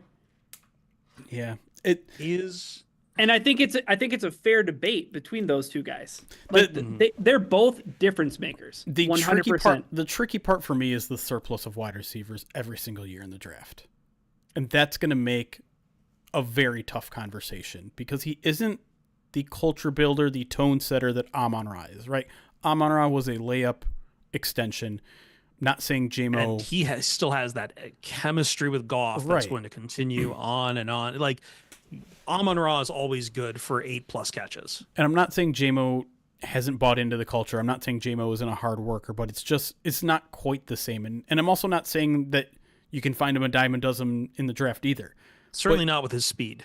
But if there is a extremely high hit rate in the NFL draft over the past 5 years, it's got to be wide receivers, man. Like, it seems like they're hitting all the time. It seems like there's 10 to 15 that go in the first 2 rounds that end up contributing in a meaningful way.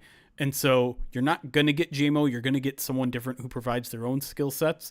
But I think that has to be in the back of their mind. If he balls out this year, they have to weigh Brad Holmes doesn't love going into the draft with a direct need, right? It's not a great strategy to be in. But they're going to have to be concessions whether they make a Myles Garrett type of trade or not.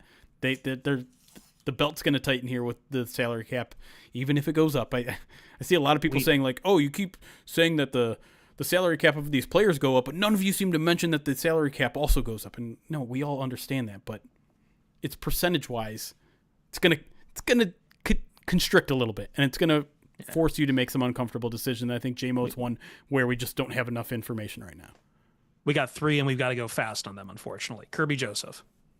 Important. I think he's probably your second priority on this list of 5. And I'd like to see. I mean, it might not cost you more this year again, but like you sign him anyway for his past performance. Like, well, you don't want to get in the habit of doing. This is the tough part with Kirby, is that he might not be more expensive than he is right now. He's the interception leader, right? He's coming off of that kind of season, and so part of me wants to be like, let's do it, but maybe wait till next year. Didn't make the Pro Bowl though. He's not a Pro Bowler. Josh Paschal, I think we've seen enough from Josh Paschal. Like, is Rodrigo the weird question mark on this? I'm not sure I'm not sure how to feel about Rodriguez. Here's my thoughts on Malcolm. You say, hey, it's a blessing that we get to have you for one more year as a primary backup because you are a starting level talent. We won't be able to. Go get a starting level talent in 2026. Somewhere. I mean, he's plus depth. He's plus special teams play. Yep. He is going to get rewarded somewhere else. I imagine. Would I love Malcolm Rodriguez to come back? Yes. On the term and deal that he's going to get on the open market, probably not. And I know we just skated right past Josh Paschal, but I think the one thing about Paschal is I think he will make the roster, but the fact that he was playing all the way into the 4th quarter against the Kansas City Chiefs in the preseason and how he played so inconsistently this season, I don't know if he's going to make the roster. I mean, like, obviously it depends on what they do at the edge position, because right now he's a starter. Yeah, I mean, he's more on it than he is off of it. But I'm just saying that, like, I think you have a very replacement level player in Josh Paschal at this point, and that's who he is. I think. I don't think that there's like and they've gone through a jump or anything for him. They've gone through a lot of edge on the other side of Hutchinson, and they just have not. I just don't think it's Paschal. Like maybe it's Z Smith, maybe it's someone they pick up in the draft, maybe. I don't. It's hard to tell where they're going to go in the draft just because you've got a point where it's like, as always, there's going to be a baseline for the Lions, and also where you're picking. It's just going to be a matter. We've talked about this before. It's who's going to fit best with the Lions culture more than anything. So, and what's really available at that point too. We don't even know what the needs are going to be. Yeah. We do this every year where we're like starting to do draft talk before we do free agency. So, and I get it, because I too like Jahad Campbell. But anyway, we're going to take a quick break. When we come back on the other side, coaching news to talk about. Tanner Engstrom out, David Shaw in, and a couple other bits of news. Plus, if we have some time, we'll talk a little bit about the Super Bowl. I know Lions fans are going to say once again they're not watching it. I will call you as liars because I like being aggressive with our audience. We'll be right back on the PODcast.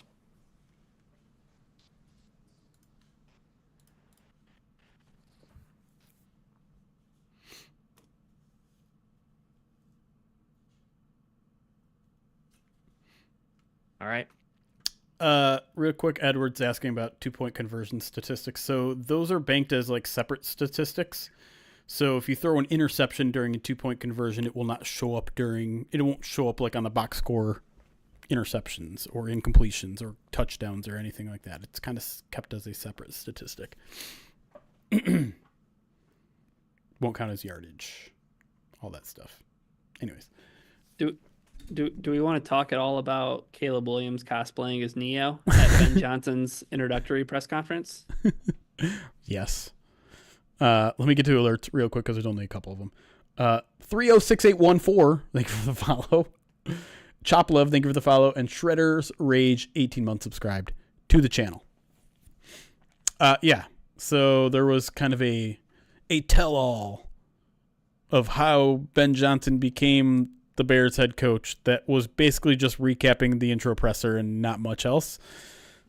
I'm not trying to knock the person who wrote it either, but it's just like, there's not much in here. It was an overpromise with the title.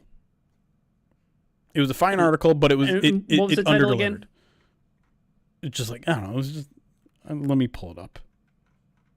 Was it in which? So I think you're right. Like I remember seeing Schefter retweet it and me being like, oh, okay, this might have some stuff in here that might be good to know. That's why I clicked on it.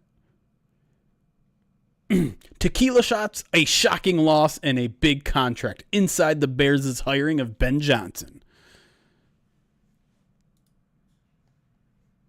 It wasn't that exciting. Like I thought. I was going to say, truth be told, I opened it and I was like scanning for the information about hopefully like learning what his timeline was in terms of when he cut contact with teams. So I could be like, oh, this guy was locked in. He was locked in, right? I was like, when was Ben Johnson doing tequila shots? And then it was just like, oh, the owner was out and some fans sent him tequila shots with the message, hire Ben Johnson. And that's their little cutesy story. Shouldn't have been Malort. I swear to God, we get those all the time in sports too. It's just so old. Like I can probably tell you I probably have heard half a dozen stories, Ryan, of an owner getting like a napkin or a fan coming up to them saying, you need to do this. Usually, I think one time, wasn't it like the Jets? They were talking about like, some homeless guy told Woody Johnson to do something. Oh, I think I did hear something like that. It's ridiculous. But anyway, the best part of the story, Jeremy. Yeah, let me, because. Okay, so I'm reading it from this, and the story I should get to is by Courtney Cronin of ESPN. She says, about Duval cringe. We talked about it last week. Go ahead. Williams, clad in a black suit and leather trench coat, made a quip about the out-of-body experience he felt throughout much of his rookie season that was defined by individual success, but also a scheme that didn't fit him, coaches being fired, and expectations failing to be met. Quote, That's why I have this suit on and this aspect, because I look like I was in the Matrix. That's how I felt last year. Which is weird. Caleb dressing up as Neo for his new coach's introductory press conferences. Very red pill, blue pill. In case you need to see what it looks like, that's what he looked like. He's even he almost has a little bit more of a blade thing going on. Maybe that's just because of the cross around his chest. Oh, yeah. Blade Trinity. Okay. Blade wouldn't have worn a white. it's the white shirt. If you're going to do Matrix or Blade, you got to go all black. Right. But still, it's a leather coat in 2025. It's I don't know. It's a decision. I'm not. He's after everything that's gone on with his nails, I'm not going to pick a man apart. I know that's. Oh, but I'm gonna pick him apart for being like, I'm in the Matrix. I'm Neo. You're a quarterback. Because we all thought that was a cool ass look once upon a time. Yeah, 30 years ago. 20. Yeah, now we're talking about Limp Bizkit on a Devil May Cry trailer. No, but I'm not pretending like it's cool. No, it's true. Like fashion does move in cycles and it moves in circles. However, there is some of it to be like, you're not Neo, bud. You're just the Chicago Bears quarterback who still hasn't thrown for over 4,000 yards. Like Chris is not a Bears fan. Chris is a Caleb Williams fan, and he'll defend him to the end. I'm a Caleb Williams contrarian, I guess, at this point. Because also I like, trust me, when the Bears fans around me start talking up Caleb too much, I'm like, I'm not sure he can really hit that either. We'll see. I don't think this is anything other than funny. Like, I don't think it's a Sure. crack on his character. Oh. I don't think it has any. I don't think it's like, oh well, if he's dressing up as Neo, he's too confident or he's too cocky. He's not going to be a good quarterback. I just think it's funny. Like he's Third best quarterback out of the kind of a draft. goofball. Yeah, no, Oh, he's big time he's a football funny, behavior. he's a Yeah. weird guy. He's just it's always what he was. I've seen how hardcore people will go as soon as they get a chance, as soon as you open up the fingernails conversation. Right. But I'm not doing that here. I am Sure. definitely calling him a goofball for getting catfished by kids. And That was funny. and then Really good. was that part of your out of body experience where you got the wool pulled over your eyes by like 12-year-olds? What are the chances when? Because I think given that story, it was like Ben Johnson FaceTimed Caleb.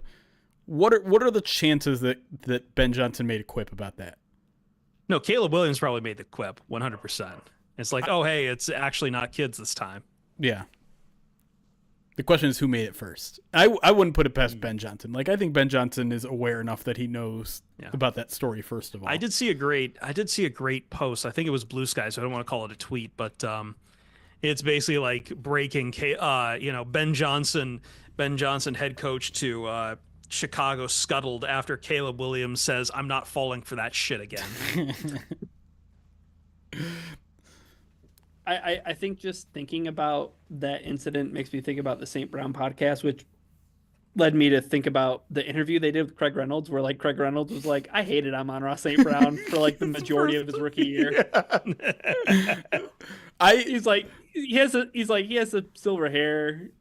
He's got silver hair and like they're just glazing him in the film room. And Amon-Ra's like, what are they glazing me about? He's like, shut up. You told me to answer the question. I'm answering the question. And then he never really talks about how they are like, glazing him in the, in film or whatever. And he's he said like it's not even doing anything that incredible. He's just everyone's just all over him, and it's just like, well, they were kind of right about that one, Craig. And it took all the way until the Denver game in 2021 for him to finally have respect for him.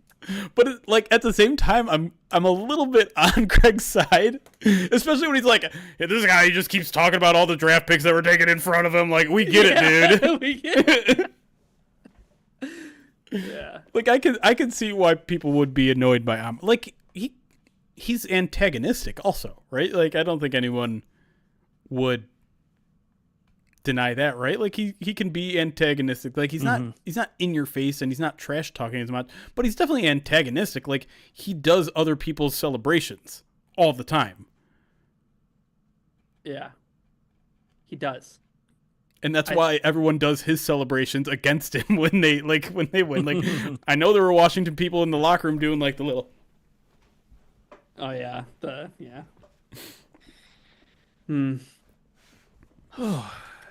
Don't you think there could be something a little off-putting too about the guy who like always goes out of his way to let you know how hard he's working? Right.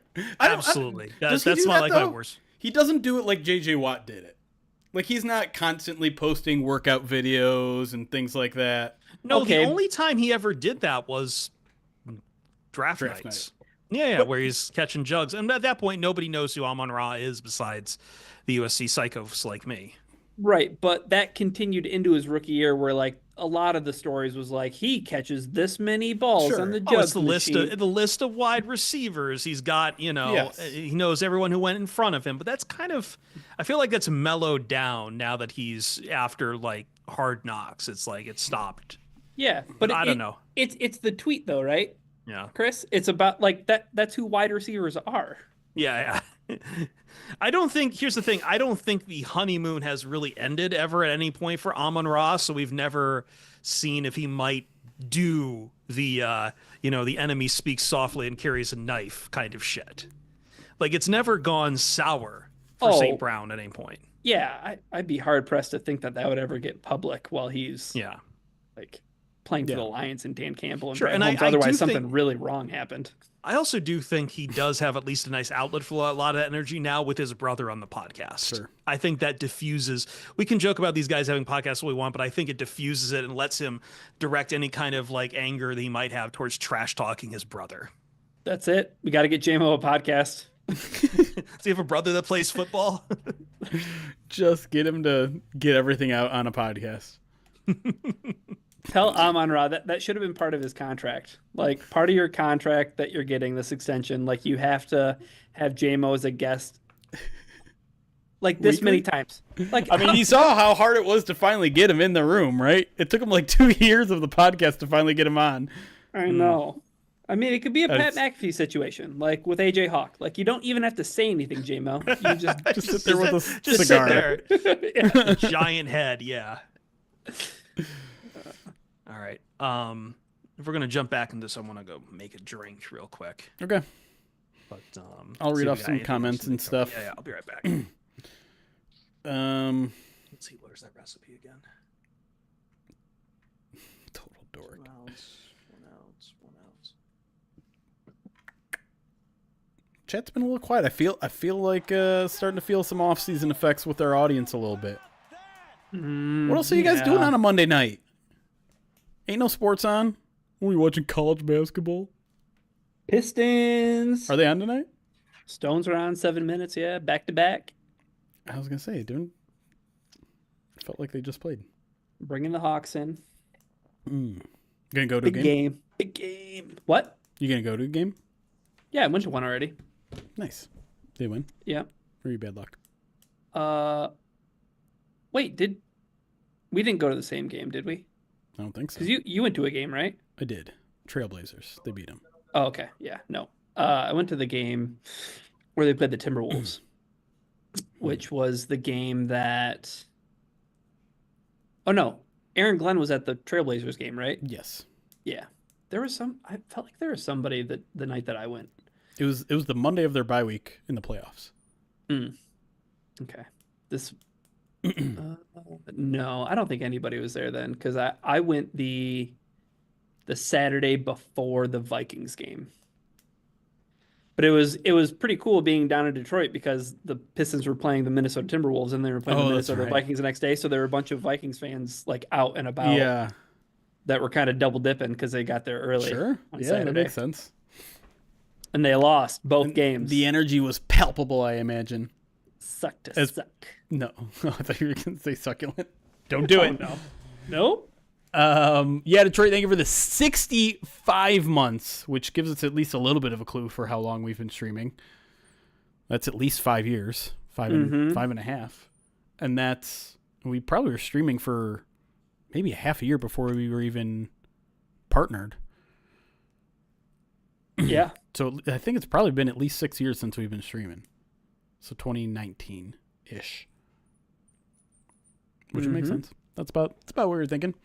Well, I saw that you ran a poll, Jeremy, about who should get your attention.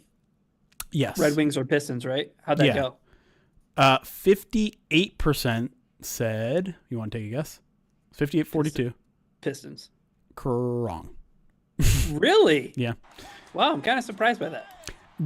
So I read through a lot of the comments, and a lot of people are more convinced that the Red Wings' success is real because they've beaten better teams. Okay. Which may or may not be true. I was talking to this while I was disc golfing today. I was surprised by it too because as someone who has I can't speak from a point of informed or anything, but from an outsider looking in, I'd be skeptical of the Red Wings' success only because it's just like, is this some sort of interim coach bump? Like, how long is that going to last? They've been terrible for so long, and maybe not terrible. They obviously made a playoff run last year. Yeah. But I don't like. Part of me is, I feel like what's the most successful an interim coach has ever been in an interim year? Like, that seems wild to me. To have them be a bottom of the league team to maybe not even a wild card team at this point. I feel like in professional sports, hockey has that much of an success. impact. Yeah, and I feel like they do experience the most success. I think you see teams that are kind of like middling, and then a coaching change fixes it. I mean, the Edmonton Oilers last year. Did the Blues win a Stanley Cup with Yeah. an interim coach? Yeah. Oh. Yep. But that's wild. yeah, I guess Chet is pointing out that's a good point. Like, it's not technically an interim. They definitely hit you with the technicality because he is the head coach. It's not somebody who got fired and they're like filling in. Didn't Lalonde get fired? Am I imagining? No. Lalonde got fired, but they hired a head coach. They didn't fire somebody and then slap this guy wasn't an tag. internal hire. No. No. I didn't. I'm out of damn loop. Jesus, I didn't know that. But so he used to coach with the Red Wings back on the Mike Babcock staff. Okay. So there was a was he doing before? familiarity. Was he just doing nothing? I think he might have been on his couch. How the hell did I not? Man, I was just locked into the Lions at that point, I guess. Oh, which is People why the give other a shit day for talking NBA. I come back, you guys are talking hockey. Well, he it's was technically fired- talking about both. he was fired last year, in February. He got fired from the Los Angeles Kings, despite signing a 1-year contract extension nearly 4 months prior. Interesting. But yeah, so he coached with the Wings for a while, and then he went to the Sharks. But yeah, He wasn't the head coach. Was he the head coach of the Wings before that? Or just no, Okay, I didn't think so. Yep. I'm like, Yep, just an assistant. Yeah. okay. No. Okay, so that does change the conversation a little bit. But okay, so you're not clearly, but I'm guessing you're more the Pistons' success is more real. And the main feedback I got from that side is Cade Cunningham. Period. Like that's it. It's like it's really good selling point to just feel like it's super fun to watch that guy play basketball. It's really fun to watch him.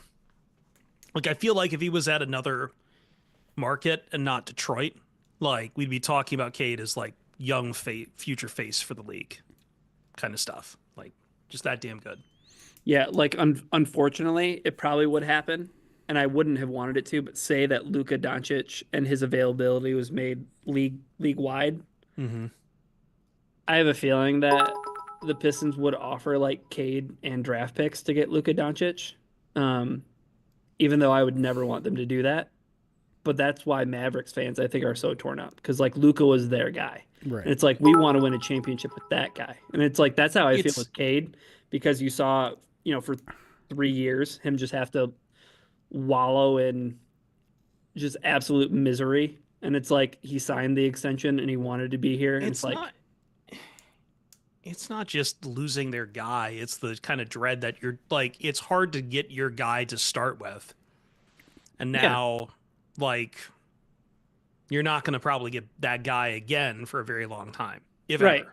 Right. But I guess my point is, like, I think Luka Doncic is a better basketball player than Cade Cunningham, like in the here and now. And that would be like a clear upgrade for the Pistons. But like, I wouldn't want them to make that trade.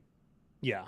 Because like, there's enough to like, I want to see Cade like even progress and then also like, do it here. But that being said, I think the Red Wings success is a little bit more real and like palpable and like could actually like result in something. I feel a lot better about the Tigers today than I did like maybe even 48 hours ago. I need Bregman in the building. Otherwise, but still, like the Flaherty thing has worked out so tremendously well for them. Yeah, it's to a point cool. where I'm not used to the Tigers making savvy moves like that. Like, hey, we're going to deal you in the middle of the season. He gets the best of every world where he goes and gets a ring. You get assets from the Dodgers, and some of those are good. And now you've got him on a very friendly deal with an opt-out after $25 million in 1 year. Like, I love it. I think the Central's kind of open this year. So, do I need to see the Tigers have that insane hot streak at the end of the year? No. But also, like, don't start the season so bad as well. Just if they're more even keel throughout the year, then I'm quite happy. And then, yeah, we'll see what happens with Bregman. I'm not totally sold that he's going to be in town, but it feels like at this point, like someone needs to hurry up and figure out what exactly is going to happen with Bregman. Yeah, I just think it's exciting that you might have two teams in the playoffs. April in the D. April in the D triumphant is return. back. April in the D. So what are we calling the A's this year? Trash. Like the wasn't Athletics. wasn't there something I read the other day that said that they're gonna call them the Sacramento A's or something like that? Okay. Whatever they want to do. Whatever they want to do. No, they're just trash. They're just garbage. Like, you don't have to treat them seriously at all. For what they've done, for what they spend, for the way they do business. Let me tell you, that's not going to change when they get to Vegas, too. Like, Ryan, do you honestly believe the A's going to Vegas suddenly like, oh yeah, now it's going to be like a team that's going to engender a fan base that's going to come every day? Or like, there's two paths for the A's going to Vegas. Either you become the vagabond team that everyone kind of plans their Vegas trips around and goes to a few games a year, like the Raiders, or you actually get a local, fan base like the Golden Knights do. And I think the former is eminently more likely to happen to the A's than. But even then, at least for the Raiders, like, you had a bunch of Californians who liked this team before, regardless of how they did, and would come out regardless. They've burned every last person who was an A's fan. I did see the Rossini tweet that said maybe the Raiders should trade for Myles Garrett. Put him with Sure. Max Crosby. It's my idea. No, my idea was to trade for Max Crosby so that you can trade for Myles Garrett. Trade for Max Crosby, then trade Max Crosby for Myles Garrett. Joshua Mercer, I will push back a little bit on the hate for the Dodgers, just because I'd rather teams be like the Dodgers than like the White Sox. And you want to talk about the teams who are actually killing baseball. The fact that there's still like 9 teams under $100 million in salary in a non-salary cap sport. Like the Phillies are spending $280 million on their payroll, and the White Sox can't even clear like I think $80 million. Like, you want to talk about what's killing baseball is the fact that there's a bunch of fucking owners out there who are cheapskates, sit around and like just collect the shared revenue from the sport. Not surprising at all, too, that Chris Ilitch hasn't moved it. Finally decided to start moving on District Detroit when he got the fair housing part removed from a proposed high rise they're going to build. These people are cheap. What the Dodgers are doing, I just want to see more teams do it. Every team can defer money. They can do it. Undertaker, we're on a new break. You missed the we're on second break segment. 2, actually. Yeah. It's segment 3. Undertanker. That's right. Sorry. Yeah. To one person who asked about disc golf, yes, I play disc golf. Today? I did play today. That's wild. I had a snow day today. That's why I didn't answer you about your Carlton Davis. I was out on the course. Out on the links. Out on the links. A little +7 today. No, +6. Is Gritty the best mascot in all of sports? Gritty? Yeah. It's a question from YouTube. The Flyers mascot? Yeah. He's got an attitude, though. He's just a thing. Is he a... He's a Muppet. It's a Muppet? Like everything else. I mean, I don't even know if he's still even the best mascot in Philadelphia. I think it's still the Fanatic. Yeah, I was going to say, isn't the Gritty really just like Fanatic adjacent? Like Fanatic, but weirder? He's got a wilder face, I think, is what people are falling in love with. They're falling in love with the face. Well, but the Fanatic has fought didn't he fight a manager one time? Didn't Lasorda get in his I think face? something with Lasorda, yeah, maybe. Please add that. Are you thinking of belly, Pedro that's always Martinez? fun. Didn't Pedro Martinez throw him down? Yeah. Wait, a lot of people have fought the Fanatic. No, wait, I thought Pedro Martinez threw down Tommy Lasorda. No, not Tommy Lasorda. Lasorda. No, it was the Red Sox bench coach. This is What was way his too name? much baseball talk for me. No, and Lasorda fucking did throw the Fanatic Don down. Zimmer. Don Um, Zimmer. That was his name. Don Zimmer. He was an old man, and Pedro Martinez threw him to the ground. that was wild. Like, concerningly old. Like, Yeah. you can't treat elderly people like that because, like, you're actually running the risk of potentially killing them. Right. Breaking their hip and not ever walking again. Don't know where this break is going. The other question that was mildly Lions related that I know some people have talked about, and I think we've talked about a little bit, but not on stream. Maybe we did talk about the Jared Goff chance. Did we talk about the Jared Goff chance? Did they come back? No, but I think some people are wondering if they're dead for good and if that's a good thing. I don't know about good thing. I hope. I know some people I think it wore out its welcome with a lot of fans, that's for sure. But you know what? I am a firm believer in annoying other teams of Detroit and their fans because of how long they have shit on the Lions. Don't see you Red Wings fans. There have been quite a bit of "Let's Go Red Wings" chants at Ford Field back in the day. We do realize how different that is, so right? Like, I think that's everybody's like counterpoint to the Jared Goff chance, and I'm like, I think Sure. that's wildly different because Why? I think it's so. Because I think that's the thing that frustrates me the most about Jared Goff is like Jared Goff is good, but there's so many other things that help Jared Goff be good that like having Jared Goff be the representative for the Detroit Lions is like not my thing that I'm into. Yeah, you hate Jared Goff. We got that. Well, there's one of us on this panel that called him a bum, and then there's two of us that didn't. So You're just always gonna play that card anytime I can. Wait, what? What? I thought I called him a bum too. oh, It's I don't possible. know. Well, then maybe it's. I think we've all taken turns calling him a bum. It's the yin and yang of Jared Goff or goof. Only one of us had an 66. article written about how a Lions podcaster called him a bum. 66.7% of this podcast has called him a bum. I don't have an article written, but I do keep a thread on our Discord called Pit of Goff Toxic Shit Posting Only, where you can bitch about Goff in a game regardless of context. Is it different? It's different though, right? Like it's different than going to a Lions game and chanting "Let's go Red Wings."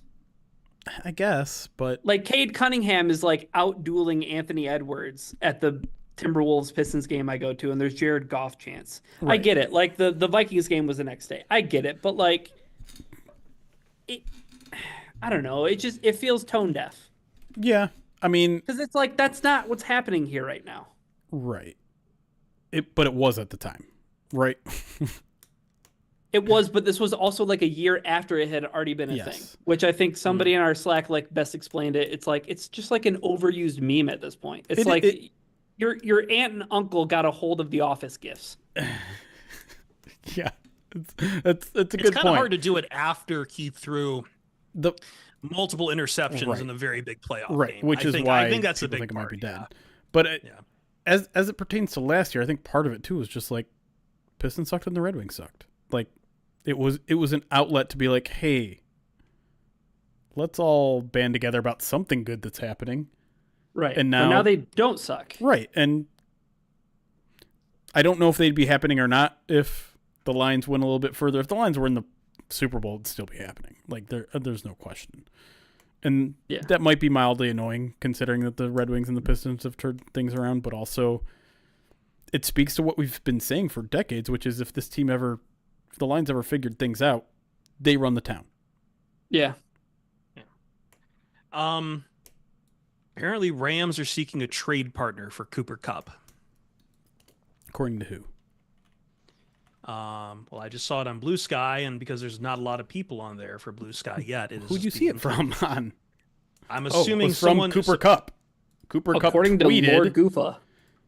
Cooper Kupp tweeted, Apparently, "I was apparently This is from informed-" Underdog. This is from Underdog NFL. So, yeah.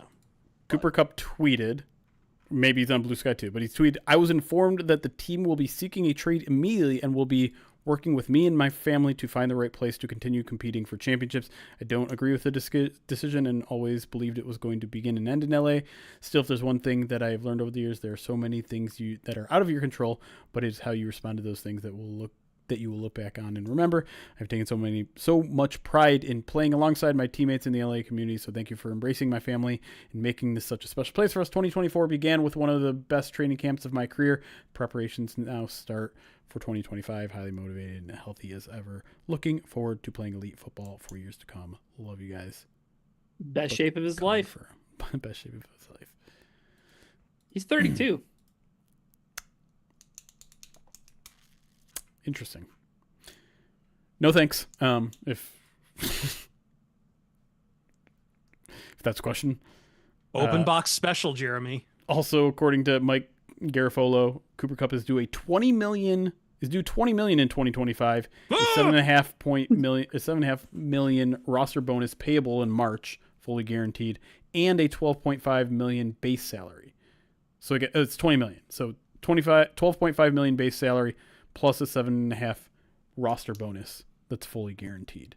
Zoinks! Barring a renegotiation, a team making the trade would assume that money and $19.85 million in 2026. So, who is trading anything substantial for a 32-year-old? He's going to be 32 in June. Yeah. Who's due $20 million? Good luck. Oft injured.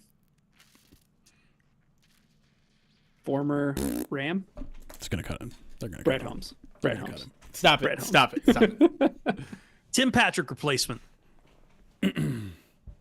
Segment 3. I do have a hurricane sitting in here, and I'd like to get to it before I start getting too rummed up. Sure. Hurricanes for the Super Bowl, baby. Since I couldn't go down with Pat O'Brien's. There's some alerts real quick. Austin Mammoth, 29 months, says POD's succulent meat sticks keep me full year round. Hell yeah. Light Horse, 28 months, says can't wait until next season. Gonna have to wait a while.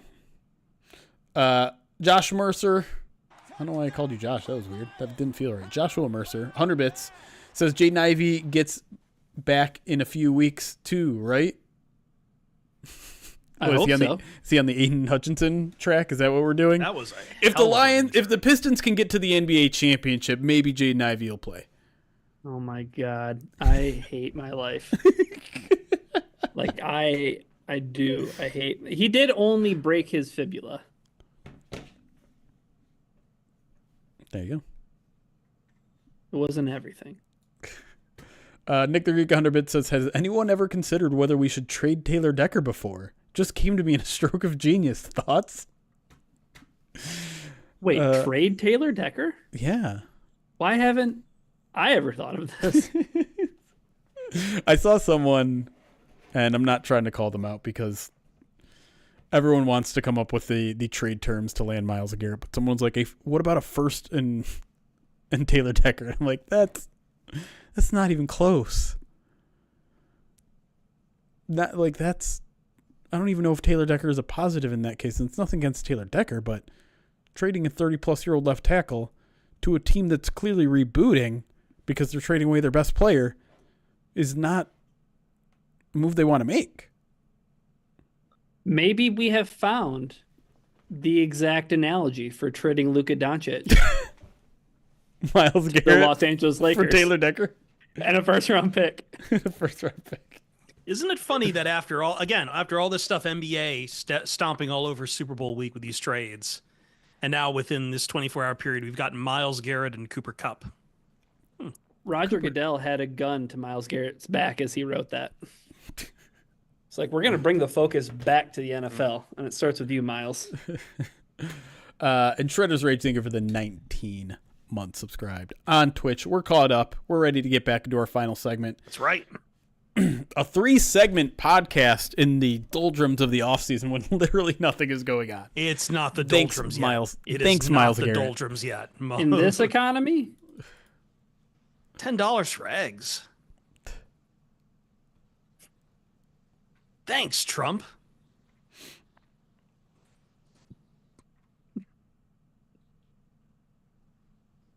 Oh.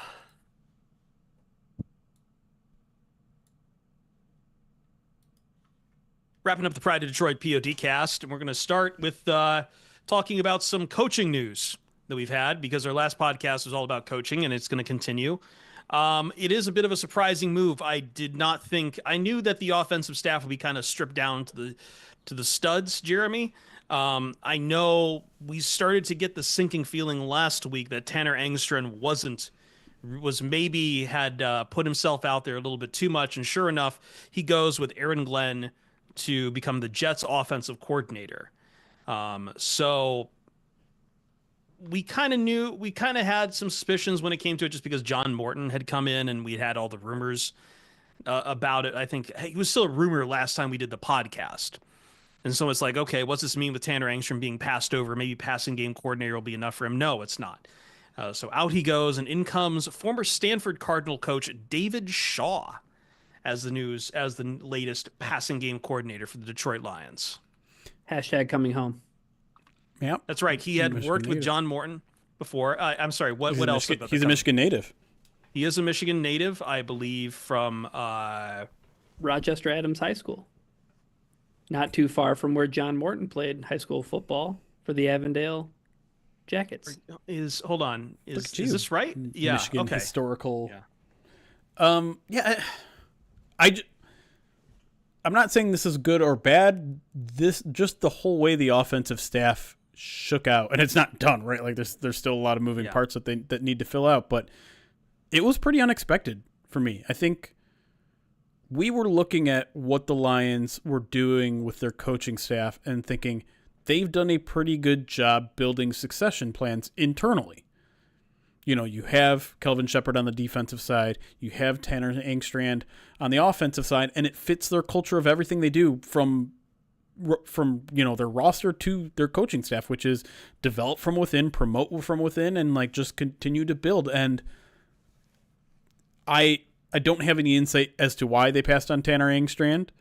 I will say in the limited amount of times that we got to meet with him in front of media or any sort of media events, there was to me a little bit of a lack of that it factor where it's just like, oh, this guy is going to be a leader of men. And listen, that could just be his interactions with the media, right? That could be he's not comfortable talking to the media. I'm not saying he can't lead men. I don't know enough about him. I don't know enough about what he does behind the scenes. But if there's a reason that maybe it didn't happen with Tanner, that would be my guess. And so it's weird. It's weird for them to not go with like their young offensive coordinator minded guy and then just like poach some guys who've been around for 30 years in John Morton and David Shaw. And again, I'm not saying it's right or wrong. It's just way different than I was expecting. I don't know if it goes against their basic tenets, but it kind of did to what I was expecting. I was like, oh, okay, you got Tanner, you got if not, you've got Brunell. Like Brunell was getting some OC buzz before any of the interview stuff happens. You have Scotty Montgomery, you have Hank Freight. Like you have a bunch of internal options, and they didn't go with any of them. And so I was pretty surprised by this entire development. Not necessarily surprised with the guys they specifically picked, like John Morton obviously makes sense. He's familiar with this offense and helped install it. David Shaw was a little bit out of nowhere, but he has ties to all of the organizations that pretty much every organization that Morton did. He's a Jim Harbaugh guy. He's a Jim Harbaugh guy. We can just go ahead and say that, like, or actually multiple Harbaugh, because I think he was like with the Ravens for a little bit under John Harbaugh, if I'm not. Might have been a little before John Harbaugh, actually. I don't remember the timeline. Either way, I know he has some time with the Ravens in like the 2000s before he went to Jim Harbaugh in San Diego. Yeah. But just the point being, like, this is a little bit out of nowhere for me. And there's anytime there's a big shift like this, there's a certain amount of warranted skepticism or nervousness and all that. But it is interesting for them to go from like a very young coaching staff to a very experienced coaching staff, and that comes with pluses and minuses and all that, but just interesting. Yeah. Also kind of uncharted territory for Lions fans, right? And that's been the undercurrent of everything going on this offseason after the loss of the Commanders. I mean, to put it into dating terms, you went on a really bad date the Commanders, they stood you up, and then you broke up with everybody, right? Like Ben Johnson leaves, Aaron Glenn leaves. It's the second wave, and are you going to lose Hank Fraley? Are you going to lose Scotty Montgomery? I think getting those two guys back far outweighs how kind of upset I am, I guess, at losing Engstrand, because I think the other thing too is like Kelvin Shepherd is a first time DC, right? To have like a first time DC and then a first time OC feels like a lot of overseeing that Dan Campbell has to be involved in. Like, I feel like that maybe even puts a lot on his plate too, where, the offense seems pretty turnkey, right? And Ben Johnson even kind of alluded to that, right? Like, whoever takes this over after me, it's going to be, locked, stocked, and ready to roll. But I think it's just a bit of like drinking from the fire hose after that loss. Well, I also think that I'm curious what Tanner Engstrom, maybe it was always that like, hey, wherever Aaron Glenn goes, I'll probably, go with him. They kind of knew ahead of time that this departure was probably something in the cards, considering how many other guys have kind of gone with some of these coaches. And that's part of what really gets it stripped down is like the knock-on effect of, Glenn and Johnson needing their guys from Detroit as well. But I don't think it's a terrible idea for David Shaw. I know he's been out of football for a little bit. I know last year he was a bit of a personnel executive. And I know it didn't end well at Stanford, but I think, Jeremy, you and I were talking about this before the show, because I know you were chiding me as being Mr. Pac-12 about this. But, like, man, David Shaw did a lot with Stanford, a school that, and not just with Jim Harbaugh's guys when it was at its height too. And then, you had the extenuating circumstances of COVID and then all the change that came with college football, and Stanford, more than David Shaw, just did not want to play ball with the transfer portal or NIL or any of these things that make you successful. And Stanford kind of went down that path along with it, especially as they were left holding the bag with the dead carcass of the Pac-12 as well. But at the time, I guess the only question I have is passing game coordinator for David Shaw, because the only thing I remember of David Shaw teams has been running the ball down your throat. Like, you want to talk about a team that kind of fits what the Lions want to do? Yeah, David Shaw's not a bad pickup, right? Especially with what he had when he had Talon. That kind of fits. And again, he has the familiar with John Morton and everything too. Yeah, philosophically, it all fits. It all fits because they're all these West Coast guys. Ben Johnson was a West Coast guy. You're talking about guys that are tied to not only Jim Harbaugh, but Gruden, all these guys seem to have rubbed shoulders with the same people. And so philosophically, it all makes sense. And yeah, I dug a little deep on Shaw's history at Stanford, and it is it's striking how, and maybe this is more common than I know, because I'm not a huge college football guy, but he goes 8 years of just like the highest success that Stanford has ever seen. He's the winningest coach in Stanford's history, and then like 4 years of complete and utter failure to end it. And like Chris was saying, some of that is due to COVID, some of that is due to not playing ball with the transfer portal. Part of that is, and Stanford's one of those schools that's still the high academic standards, which like some schools can blow past that, like Notre Dame, but Stanford is always kind of like, no, we're the West Coast Ivy. Right. And there's a really good article in The Athletic kind of talking about the rise and fall under Shaw. Some of the more interesting kind of theories on why it fell apart were, one, he was too loyal with his staff. That's not an issue that he's going to have in Detroit, obviously, because he's not really going to have hiring and firing. Like, he's there kind of overseeing stuff. And then the other is just kind of like they lost their identity. They lost their physicalness. They lost that edge to them. And that's I don't know if that's concerning. I don't know how that happens. But it's it was absolutely recruiting. Right. I watched Stanford recruiting rankings just dip down. Right. Like, they enjoyed some good years where like the stranglehold on California recruits kind of went to they were able to exploit that for a few years. And then other schools moved into California. Oregon flexed more money, and suddenly they lose that edge in California recruiting. And it's just, what you have is what you have. But there are two highlights to Shaw's career, and they're surrounded by two very specific players. If we're talking offense specifically, because like Richard Sherman also went there and was under Shaw, and like There's some talented defensive players who went there too, but like basically the offensive reign of David Shaw is defined by the eras of two guys. One is I almost said Drew Luck. Toby Gerhart. Andrew Luck. I almost said Drew Luck. Andrew Luck and Christian McCaffrey. And not so Toby Gerhart. Okay. No. Gerhart was fine. But I mean, you're talking about like he can do both. Like Andrew Luck, obviously fantastic passing offense under him. Christian McCaffrey, a near Heisman run if it weren't for Derrick Henry, I believe. So, he has a little bit of all. I'm with you that the passing game coordinator is kind of a weird fit for him because he's got a little bit of like a conservative twist to him, or at least reputation. But at the same time, I think that's Stanford's reputation is just old school run the ball. But there also is at the same time a feeling that I get that like you're just getting this guy to have another voice in the room.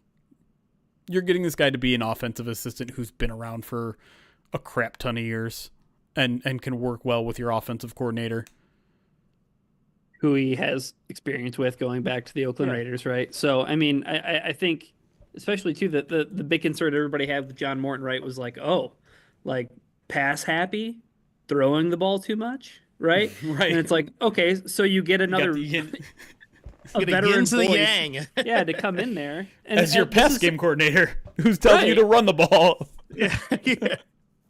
Yeah, but we mentioned this before anybody else did, so I want to stake the claim to that. But like having the yin and the yang with Hank Fraley as the run game coordinator, True. right? You have that, and then you have what they. I'm not saying that they're necessarily like one and the same, but you have this kind of like two-headed approach with Morton and David Shaw with the passing game, and I feel confident in that, right? Like I feel as confident as ever in the offense, I think, as long as, take it back another segment and we talk about shoring up the guard position. Like I'm not too concerned about the offense. If anything, maybe the pass game coordinator comes with that with pass blocking. And, Sure. But I mean, I think we're looking over the most important part is that David Shaw's father coached the Detroit Lions once upon a time as a DB's coach, I believe, Willie Shaw. There you go. So it's in the DNA, it's in the blood. Yeah, coming home. Yeah. Can I say this real quick? Because I think we're going to transfer to the defensive side a little bit anyways, but... Well, we've got another offensive guy to talk about too, but True. Go ahead. But it's just interesting to me that they're loading up on all these veteran coaches that have been around for 30 years on the offensive side, where you even said it, like the pathway is already there. You're good. But on the defensive side, you have that first-time defensive coordinator, and you don't have like a long line of defensive coaches who have been around for a long time. So part of me wonders if there is like maybe this is another year where they bring back the senior defensive assistant role, like your Dom Capers type, to help, because I think they kind of need, like, you have Casey Rogers, your new defensive line coach. He's been around for a while, and he's done some defensive coordinating, if I'm not mistaken, in his career. But other than that, it's a very young coaching staff and a very, you're going to miss a couple of those guys. So I'm just I'm intrigued by how they're going to fill out the defensive coaching roster the rest of the way. So the Lions also have lost their tight ends coach, Steve Hayden, who is now the Jets O-line coach. So how big of a loss is that, Jeremy, as we continue to just take Jenga blocks away here? Yeah, that one's a super weird one, because I think that's essentially a lateral move. You're going from position coach to position coach, which means he left on his own accord. Unless, maybe his contract ran out. He's here for only 2 years, though. And so that one is maybe the weirdest of them all for me. Also because he's a former NFL tight end, and now he's going to coach the offensive line instead of tight ends, which is mildly weird. He's been an assistant offensive line coach in his past as well, so it's not completely different. And certainly there's a lot of overlap between a tight end's job and an offensive lineman's job. But he's been here the last 2 years. You know who else has also been here the last 2 years? Sam Laporta. And he's done a pretty darn good job. So it's a loss. And it's one that there's no clear successor. I mean, Tanner Engstrand had some experience coaching the tight ends. So did And obviously so did Ben Johnson. Right. And so Dan Campbell will do it. Dan Campbell will do it, which is why I posted the dumb Thanos gif. Oh, the fine, I'll do it myself. Okay. Yeah. That's actually good work. So yeah, I mean it's a not insignificant loss, and the Lions, I can't remember who's tight ends coach, but they expressed interest in it, but their interview request got blocked. So still some work to do there, and I think that's a pretty important position. They use tight ends a lot, so hopefully they find someone good. Yeah, and they're still looking for an assistant linebacker coach. Yep. Still And a wide looking receiver for coach. Assistant D line coach, but I have the perfect candidate. Hmm? Former Lions defensive coordinator Paul Pasqualoni. Right Bring him now, home. he's the linebackers coach for the Memphis Showboats. XFL baby. UFL. Nope. Or UFL, whatever it's called. Most recently, though, defensive line coach with the Carolina Panthers in 2022. So Time to bring him home. Let him coach out the UFL season and see if he's ready for seconds. We got a little time at the end here. Do we want to talk a little bit about I know the Cowboys went a different way rather than Scotty Montgomery, which is all for the best. I don't know how much meat is on that bone, Jeremy. Yeah, I mean, I think Lions panic would have hit a critical mass if they lost Scotty Montgomery. I'm just tired of I'm just like, please stop naming more names to leave. Like, how Right. many more names can there be? It was nice that one just lasted an afternoon. It was like, oh, by the way, Scotty Montgomery interviewed for the Cowboys offensive coordinator. 2 hours later, the Cowboys have a new offensive coordinator. Whew, okay, Like, great. there is rating, and then there's like, are you guys going to take the QA analysts as well? Like, Right. what is going on? Well, yeah, because I mean, that's the crazy thing about all of this is that I think once the coordinators were gone, we were like, okay, they're going to take probably 2 guys each, and they did. But then you also then it kept lost your defensive line coach to the Patriots. You lost Steve Hyden. Where did he end up going? I don't even remember. To the Jets. He went to He went to the yeah. Jets. He was one of the 2 that Yeah, was yeah. taken. I don't know, and it just felt like it was never going to end at some point. And I feel like we've reached a stasis here, where it's just going to be filling in the necessary yeah. spots from here. Lions still got their big win keeping Hank Fraley, but Yeah. Probably not next year. I don't know. We'll see. I still don't believe he wants to be an offensive coordinator. Sure. That is a tough. Traditionally in the NFL, an O-line coach becoming an OC is usually. I don't want to say it's not a great success track record, but it's usually not worked out more than. From what I understand, it's usually not a great track record in that. But anyway, And to me, if there's a bet between Hank Fraley getting by Penei Sewell to get out the door, I'm betting on Penei Sewell. of course, He's not letting him through. Penei Sewell could be a player coach before too long too. Whoa. quick, 20 years. everyone figure out if Scotty Montgomery has a relationship with Kellen Moore. Oh, Quick. God. Oh God. I mean, he was in Detroit, Kellen Moore. Please tell me Scotty Montgomery has a better head on his shoulders than to go to New Orleans. That's okay. I know it's the Lions podcast. What are the Saints going to do if Kellen Moore turns them down? Paul Pasqualoni. He's coaching in Memphis right now. It's not far. Anyway, speaking of birds, do we want to? We got a couple minutes at the end. Do we want to any Super Bowl thoughts? Don't tell me you're not watching, because I know you're watching. Who's your Super Bowl MVP? Go. Just because I have some boosts that I want to use. So Ooh. I mean, it's pretty let easy. me either give you credit or curse you later. I think it's pretty easy to just blurt out Saquon Barkley, right? That means almost- Philadelphia has to win, though. I think I like them to win. Oh, no. I'm not gonna lie. I'm picking It's the always- Eagles. It's always been the Chiefs. It's always been the Chiefs. Listen, they've grown into like a legitimately good team. I know we were all dogging them for being terrible during the regular season, but I think they have turned it up a notch. Their defense is something else. Who's they? Which one? The Chiefs. Yeah.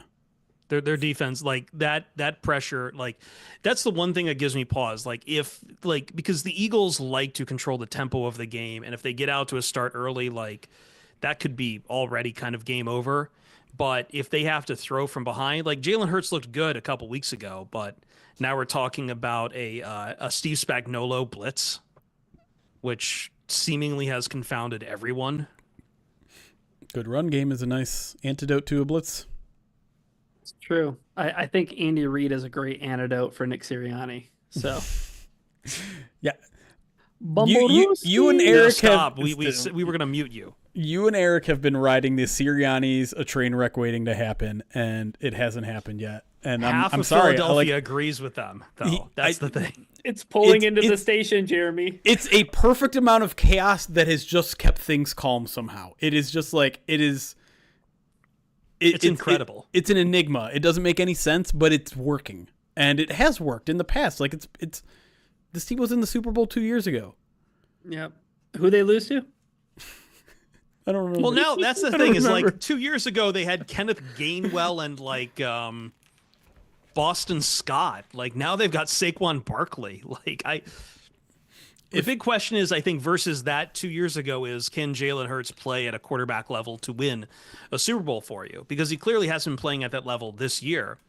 But again, against the Chiefs, he was chucking all over them. Who you guys for MVP? You're just taking Patrick Mahomes like that? Against the Commanders. If the Chiefs win, you have to take Patrick Mahomes. No, Chris Jones. No, it's not going to happen. A It should have happened last year, and it didn't.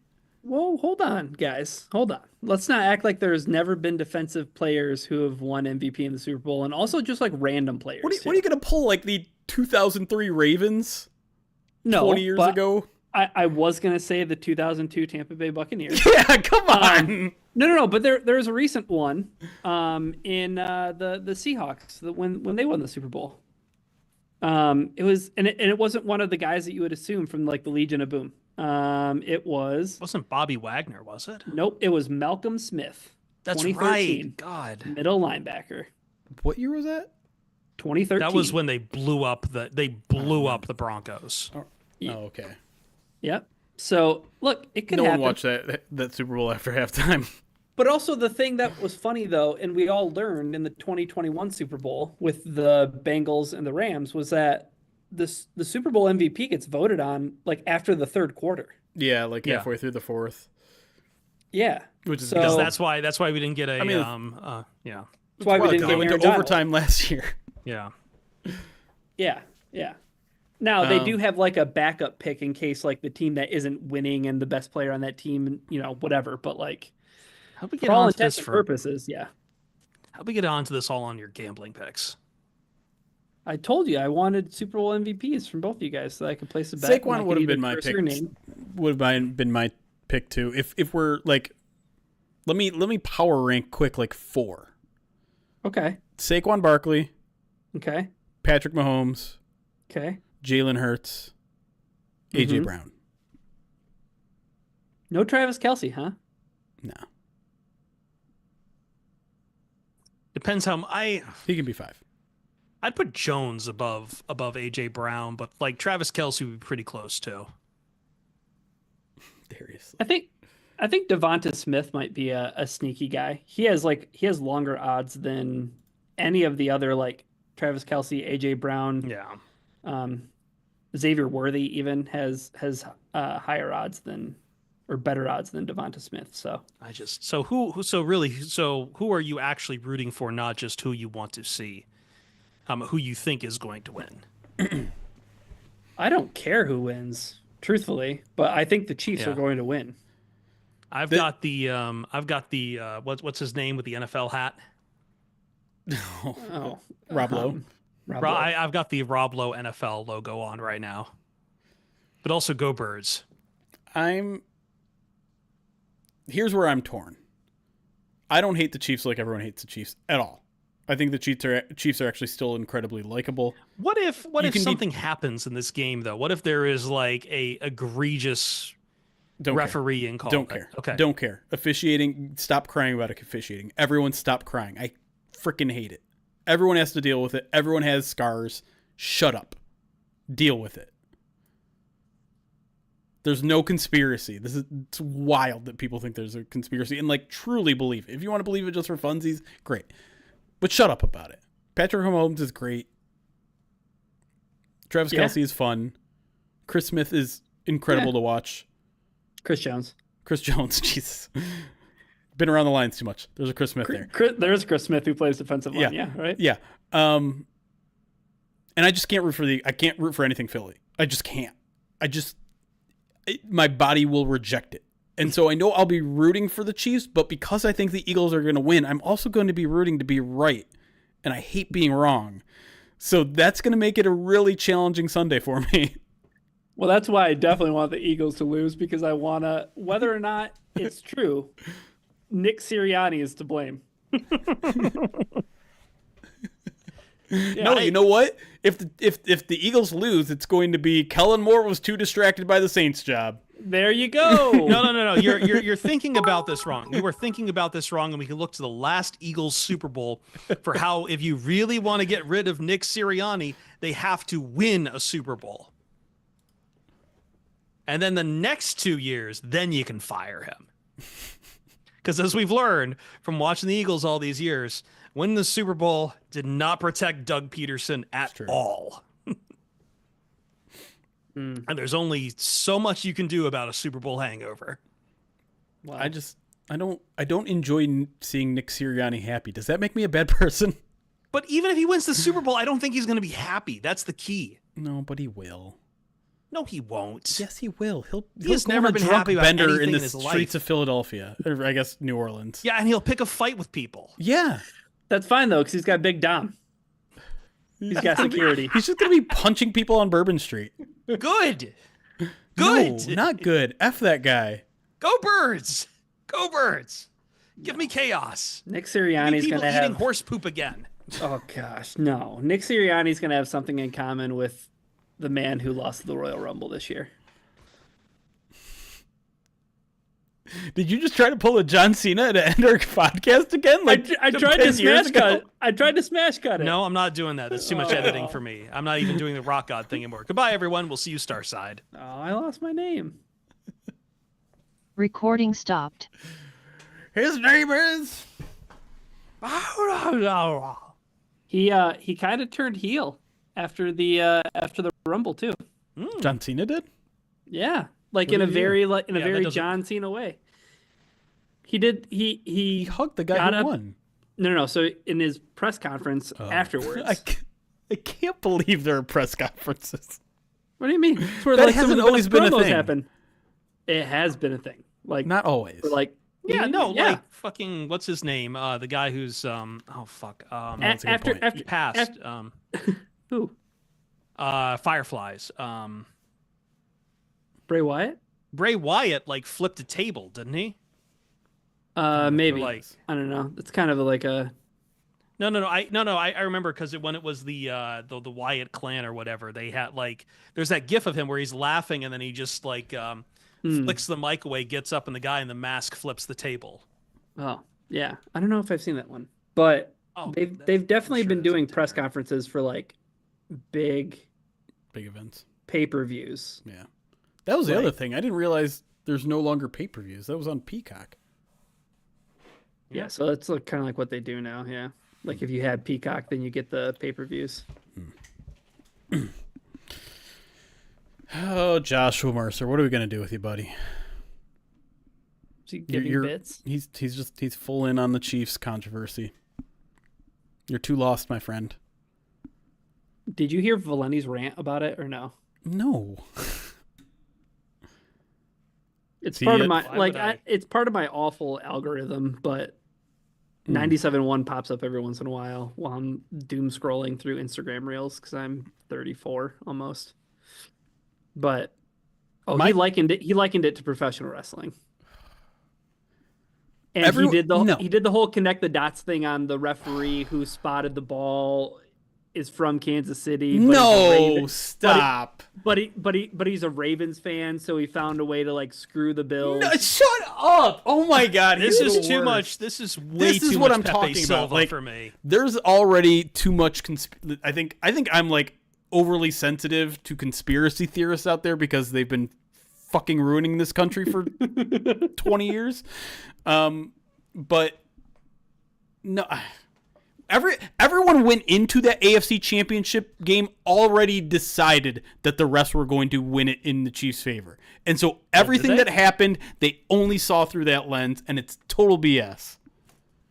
Can I get you guys to watch it or no? The Valenti rant. No. Please, will you please watch it? Can we watch it on stream? Chat. No. If you want to watch it right now. Otherwise, I'm Throw it in the chat and they can watch it. I'm not watching it. No, we have to watch it all together. No, I am not spreading this BS. I will turn this podcast around. I just want to show them what the alternative is. Great. You can throw it in the chat.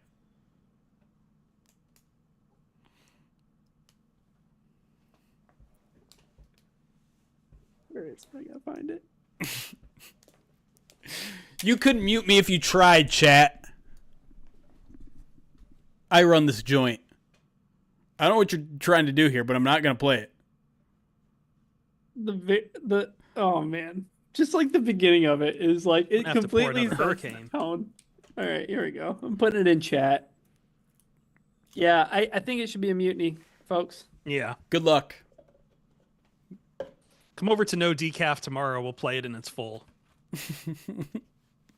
There you go. Twitch.tv. The pirate waves that Jeremy won't have. There it is. On Instagram. Damn it. I don't even know if I can access this. I urge you all not to click on that. WWE with Chris, Nope. I can hear it through it. Yep, you got muted. I don't even want to hear it. I will not have you do this. I will Play it. I'm not even pointing the microphone at the computer. I am so past my allotted time to be out and doing things for this website right now that I'm going to get probably in trouble with my wife. I did not realize Valenti has gotten so salt and pepper. Yeah, he's Welcome to the club. he's doing it. No, quit trying to change subjects Come up. on. Like, no. I have zero sympathy for people who are going gray because I'm balding up here. Like, your problem is eminently fixable. It's called fucking Just for Men. Oh, Oh, get hair plugs, dude. Yeah, with me, with what money? Oh, just for men is free? Eminently cheaper than hair plugs.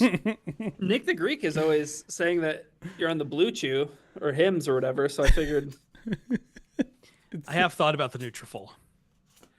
What is that? It's hair restoration pills. Lean into it, man.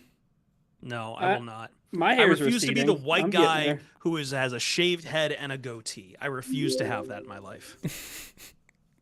You're only willing to do half of that equation?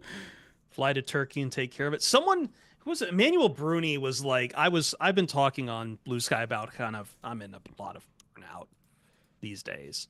And he is saying that I need to go to Italy. So Turkey's not far from there. So Play the clip.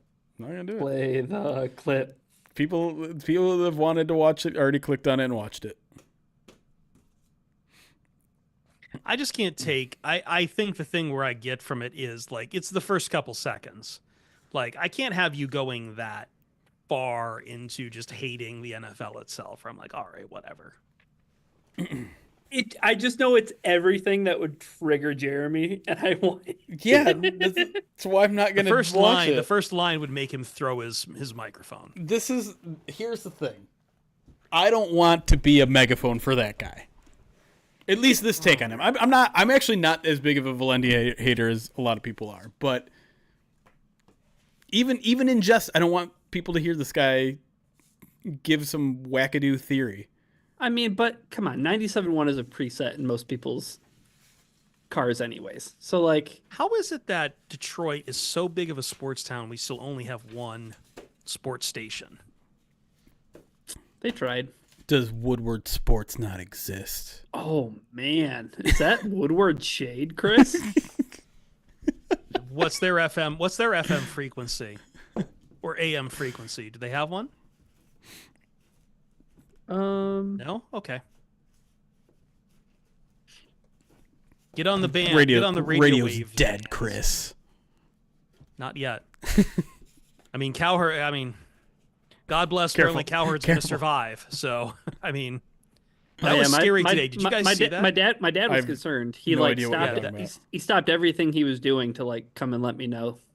Cowherd, like in the middle of talking about Luca, all of a sudden, like 3 minutes into his show, just said, "Folks, we got to take a break. I am very, very, very sick." They smash cut to commercial. Apparently, he had to be carried off the set. What? Yeah, my dad was fine. like, yeah, it went to commercial for 15 minutes. And then when they came back, Jason McIntyre ran the rest of the herd, which is a 3-hour show. Cowherd got really sick today. 3 hours of Jason McIntyre. Oh God, dude, I used to, you know what? I'll air it out. I used to tech produce him on the weekend, and it was just 1 hour of his 2-hour shows, and even then, that was like, That was enough. the man loves his pickup basketball rec league, and he loves his gambling parlay. More like if you guys think Ryan is a degenerate, J-Mac makes Ryan look like small fish. Not in anything like successful, but as like how much he thinks about gambling. But Ryan's still a degenerate small fish, right?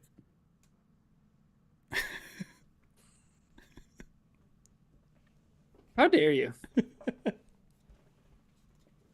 WWE with helmets. No.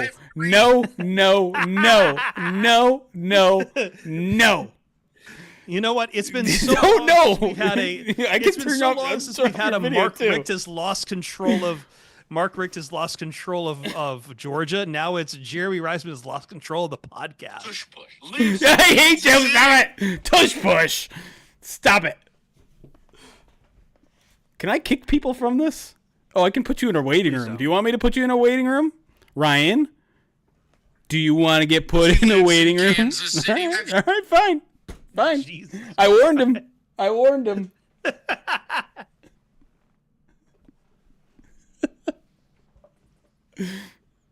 don't think he's gonna. Knowing Ryan, I don't think he's coming back. I think that is his cry to say, "I'm going to go get Taco Bell." I don't even know how to get him back. You don't know how to get him back? Nope. I tried to pull up. Where's the waiting room? I think you just straight kicked him. I literally clicked on put him in a waiting room, but I don't know where the waiting room is.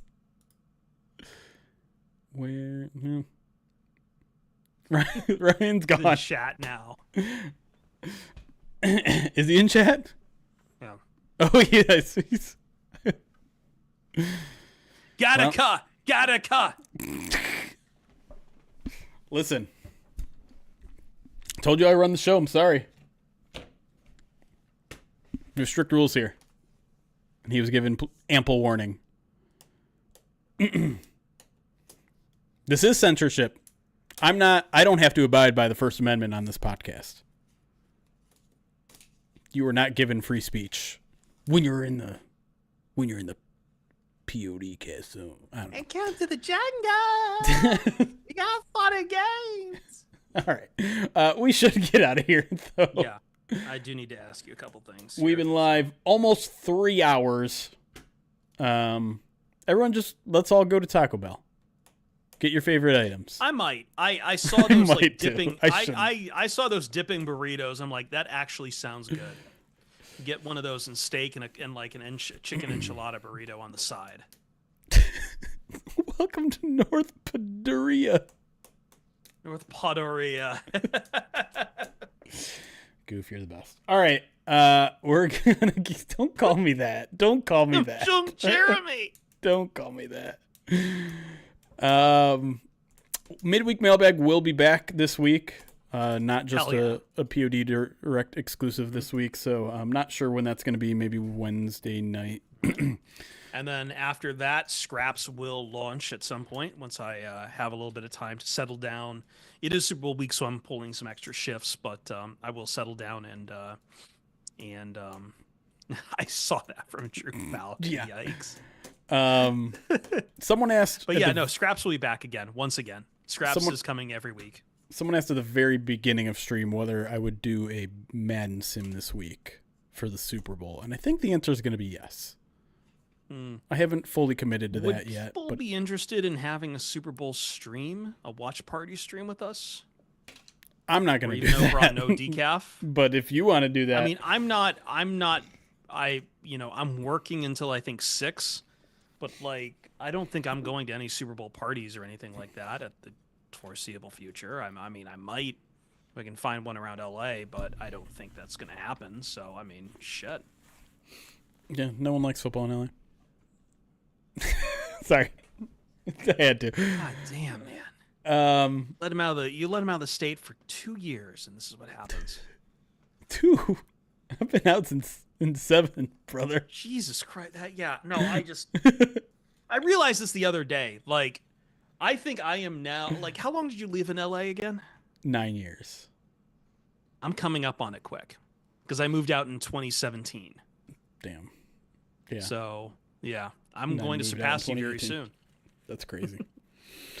All right. If you want to do that, I'm sure there'll be more discussions of it tomorrow on Chris's stream. That's at twitch.tv/nodecaf. Do you have a time-ish when you're going to go?